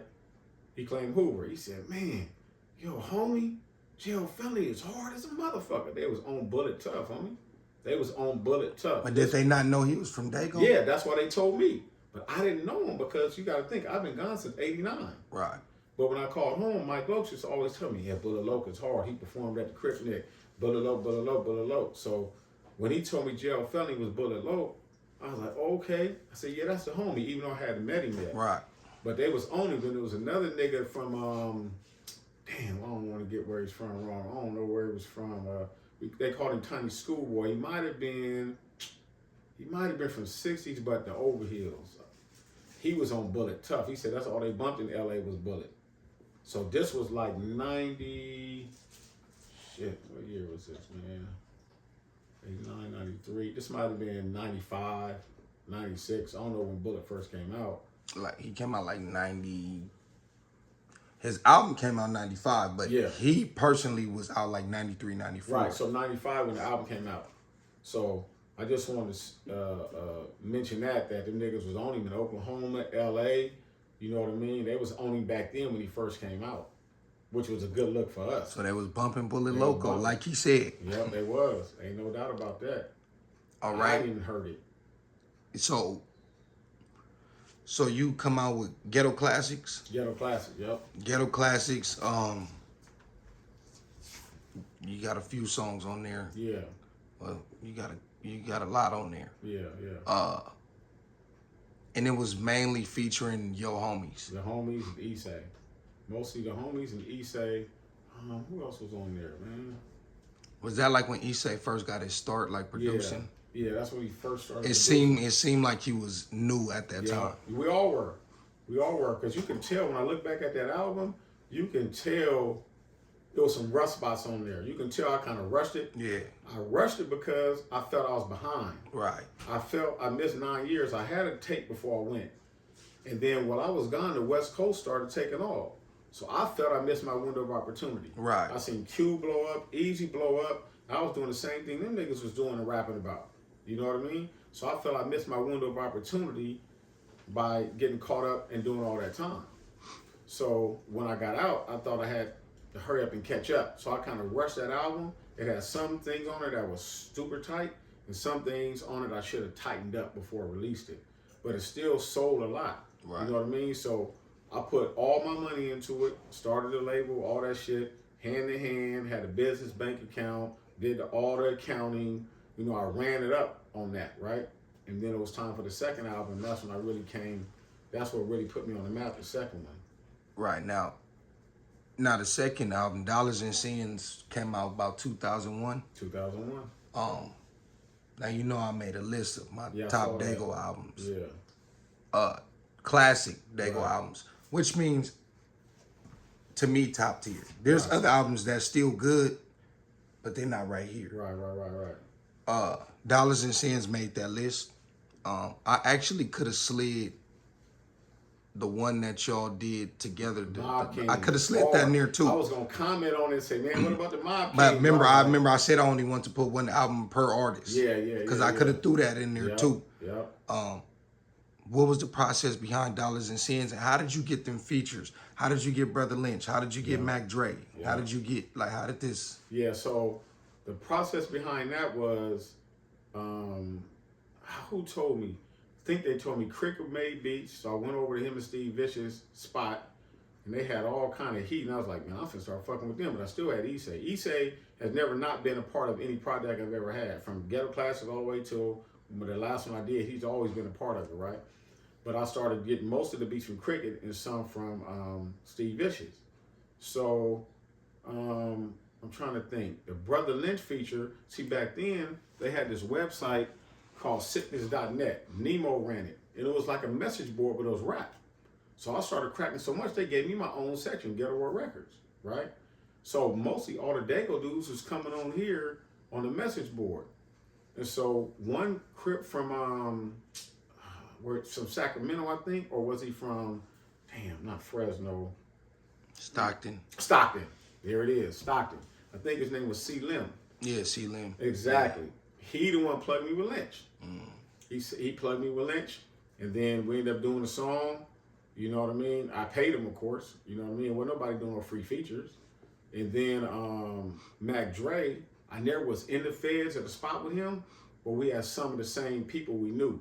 So it was a nigga from KC, Kansas City, that knew one of Mac Dre's homies, plugged me with Mac Dre's homie, and then Mac Dre was out at the time, and then we started connecting like that, and then did the song with Mac Dre. So that's how Mac Dre happened. It was really, I wasn't with him in the feds, but it was a Fed connection that linked us. Right. That's why I named the song Federal Niggas that we did.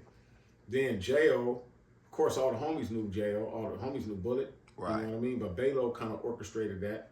Balo orchestrated that one. That's why he was on the song. He orchestrated that, and my homie Mike Loke orchestrated that. Then who else was on there? Badass. Badass from Long Beach. How did I get Badass? Damn, how did I get Badass? Because I had, Issei had Badass on his album, but I had Badass on my album. You had them first. First. I just can't remember how So I think Mental Scars came out like 2 years after. Yeah, it did. It did. I don't remember how I got Badass. This is the type of stuff that we was bumping. I'm 13, 14. Yeah. And when I met Lil Boo at SCPA, Yeah. and he said, I'm from East Dago Mob. First thing I said was, you know Lil C.S? Yeah. Because I was already bumping it that summer. Right. Yeah. So, yeah, man. So yeah, that's how I got the features, and then that album, it kind of like I tightened everything up. I wasn't in a rush as much as the first Ghetto Classics album, so I made everything right. Like I made sure I would go back, man, and make sure my words were pronounced all the way. I made sure all the beats were right. I perfected it. You know what I mean? And then I put it out, and we did the hand-to-hand thing. So how we was doing back then, because you know Dago's basically a Damu city, so it's hard for anybody other than one of them to sell at Fan Mart. But what happened with me, I built a big ass Mexican fan base. There so you go. We used to go to Plaza Bonita, sell CDs, Fashion Valley, all the car shows, and then when the first album came out, Ghetto Classics, I sold a lot of hand to hand in some store. But by the next time, Dollars and Cents sold more store. Not more, it sold more store than Ghetto Classics, but the hand-to-hand in the store was about the same. So now I had a big Mexican fan base, and I didn't need niggas like to not fuck with me because where I was from. That don't matter to me. I don't care. Right. That's why I put the turf out like that. Right. I wasn't trying to appease niggas. Right. You know what I mean? And I was gonna get to that. You got some legendary songs on that album. You got the turf. You got Lil C.S. Street History Lesson. That's a lot of people's favorite. Where you're talking. That's the intro, right? Yeah. That's where you're talking about a lot of stuff that you mentioned in this conversation. From these pictures. Right. Yep. The pictures, the federal time, the shootout, all that. All that. Yep. You got Faded and X-Rated. You got federal niggas. You got Sick with This. You got Fat Albert Gang. Mm-hmm. You got my personal favorite, Thug Pussy. Yeah, a lot of people, the Mexicans, that was their favorite song right there. I mean, yeah, that's then for some reason that song right there, and then you got the whole thing slap all the way through. Yeah, you know, was it Thug Tears? Yep, that was a hard one to record. Yeah, that was very hard because it was sentimental and it was real. You know what I mean? So the first verse was about me doing the time, missing my son. Second verse was like mom sending me and my brother magazines. The third verse was like, I was out, but my brother still, because he got 17 and a half years. I had 12 and a half, he had 17 and a half. So he was still in after I got out. You know what I mean? What year did he get out? Oh, man, let me think. Was it 2003? I think it was 2003. I think it was 2003, yep. Okay. Yeah, so that takes off that album. You had the Mob Kings album, which was a collective of you and your homies, Baby Ant, Mardog, Playboy Floyd, Mooch Massive. Yeah. And then you had the song Transactions on there. Yeah. Where you was talking about how the deal went down and how you got indicted. Right, exactly. I remember listening to that and I'm like, damn, that's cold how he got set up. Yep, crazy, man. And then, what was you gonna say? You had another one too, or no? Was it? Well, yeah, it was Ghetto Classics. It was Dollars and Cents. It was the Ghetto World compilation. That one. That's the one that had San Diego Heat on there. That's what I was gonna get to. Yeah, that's one that San Diego Heat with me, Mitch, Issei, Damu, and I-Rock. Right, so I put that together, made the hook. Same with the turf. Right. The turf, I created the hook and just told him, like, say it like this. But when he say cricket, you say, what's up, cuz? Put in some fucking work. So I told Issei to say it. I told Cricket to say it to Issei to say it to Psycho. You know what I mean? So I kind of orchestrated that, and the same with San Diego Got Heat. So I made the hook, and then told Issei and I right to go first, Damu and Mitch to go second, then I went last. And we had to wait for Damu because I was just when he had got shot. So I remember he was recovering from when he got shot. But Damu's a solid nigga too, though. Right. Yeah, so, and the Mitch connection, you know, me and Mitch go way back because him and my close homie, Baby Ant, they were like god brothers, and Mitch used to spend the night at Baby Ant's house when they were like 8 years old and they played for VP. So Mitch know our history. You know what I mean? Yeah. Right. Yeah, shout out to Damu and Slick. Now, what a lot of people don't know is while this was going on, you was doing real estate. I was doing all kind of shit on me. So the first album, Ghetto Classics, I ended up stacking so much money, and I learned how to build my credit, that from that album, was it that album or Dollars and Cents? I bought the house in 2004, so it had to be Dollars and Cents. But I stacked so much money from that album, that's how I was able to finance my next album. So when I financed Dollars and Cents, I ran it up. So when I ran it up, my credit was built, and that's when the real estate shit was booming.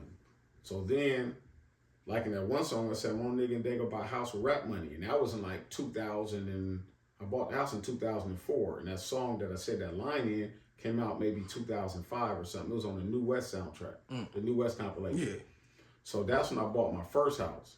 But then I started stacking more, started studying. So when niggas would be at, you know, clubbing downtown on Saturdays, I'm in Barnes and Noble. You know what I mean? Reading, studying. Because I've always been like that. Even before the dope game, I was like that. What's crazy is I started rapping at Wilson. And I had a song, I don't know how I thought of this at this age, I had a song, the first line was, "When I was young, I always had a plan to grow up and be an important businessman." I wrote that like at 7th and 8th grade. So I already had that mindset back then. You got to think, this was in the early 80s. So I already was on that page. So once I bought the first house, about that same year, no, in 2003, matter of fact, it was before I put the Mob Kings out. I went to income tax school. So we have an income tax business, right? My wife and I, this is our 20th year. So I've been doing that for like 20 years. Then in 2011, when the real estate market crashed, I ended up buying 2 more rental properties. So right now, I own 3 properties in San Diego, and still got the income tax business. I wrote 2 books, but the books I wrote are financial literacy books. I don't want to write an autobiography. I felt like I got to help the niggas that come from where I come from. I don't need to glorify my story. You know what I mean? So the first book I wrote is called Get Your Finances Right, The Foundation for Success. And it kind of takes you through every step that I took for a nigga that's trying to like transition out of that. Then the next book I wrote, I don't know, maybe 2-3 years later, was called The Hustle Blueprint, Road to a Millionaire. So that now I got a little more detail and there's more game in there. You know what I mean? So I got the 2 books. I wrote a digital real estate course. I got 3 properties that I own in San Diego. 2 of them are rental properties that are cash flowing and went up so much in equity. The digital real estate course, and basically that's it, man. Just trying to figure out the next move. You know what I mean? How I'm can happy they, with how far I came, but I ain't satisfied with where I'm at. right? And how can people get those books if they want to acquire They them? on Amazon. Amazon. Under my real name though, so you got to go on there, and I don't mind getting my real name because, to be honest, back in the day before I went to the feds, niggas knew me as Dory. Oh, they Right. nigga Dory from East Dago? Because even Heck said it in that song. Right. He said, I always want to get the money like the nigga Dory. Right. Shout out to the nigga Heck. Right. Free. So Heck. niggas knew my name by that name back then. I started calling myself Lil C.S. when I got out because I wanted to kind of like pay a tribute to my brother. Right. Who is a real nigga and took his time and was generous and bought niggas cars and, you know, looked out for niggas. So I said, man, if you listen to the intro on Ghetto Classics, I say, something Lil C.S, but my homies call me DJ L. But I'm Lil C.S on this Big C.S is still in jail. Right, I I remember said that. in the intro. Yeah. So the homies knew me as Mr. DJ L or Dory because I got DJ L EDM tatted right here. You know what I mean? So, what was we talking about? How they can get the books. Oh, okay, yeah. So it's under my real name, which is Dory Larimore. You know, that's Dory, then Laramore. It's on Amazon. And it's audio books too. Yeah, it's on audiobook too. So the audiobook, I didn't narrate it. I had a professional narrator do it. So if you get audiobook, you hear, a nigga sounding like, kind of like crackerish, that ain't me. The nigga, he talking real proper, but Right. yeah, that ain't me. All right. Man, that was a hell of a conversation. I know you got to get going. Yeah. We definitely gonna double back and do what I said we was gonna do as far as going through certain spots. And I know when it's over, I'm like, man, I wish I would have said this. Oh, I forgot to Right, mention and that. that's why we could double back. You could hit me anytime, homie. Yeah. You're the epitome of a success story. Appreciate it, You came from what you came from, did that time, did what you did in the streets, didn't let that hold you back. Successful, writing books, giving game, owning properties.